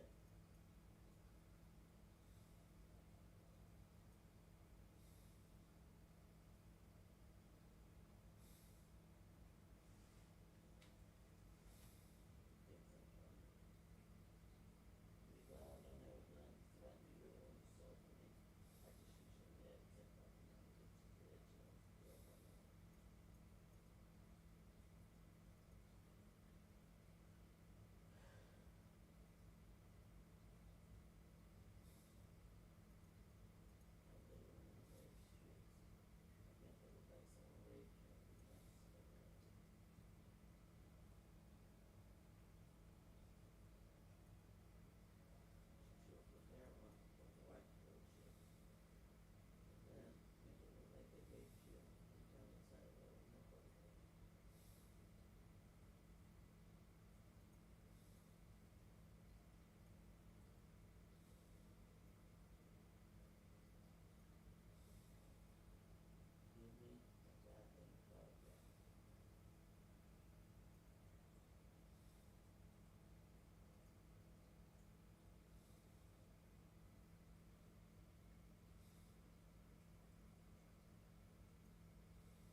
what were they doing? What's it called?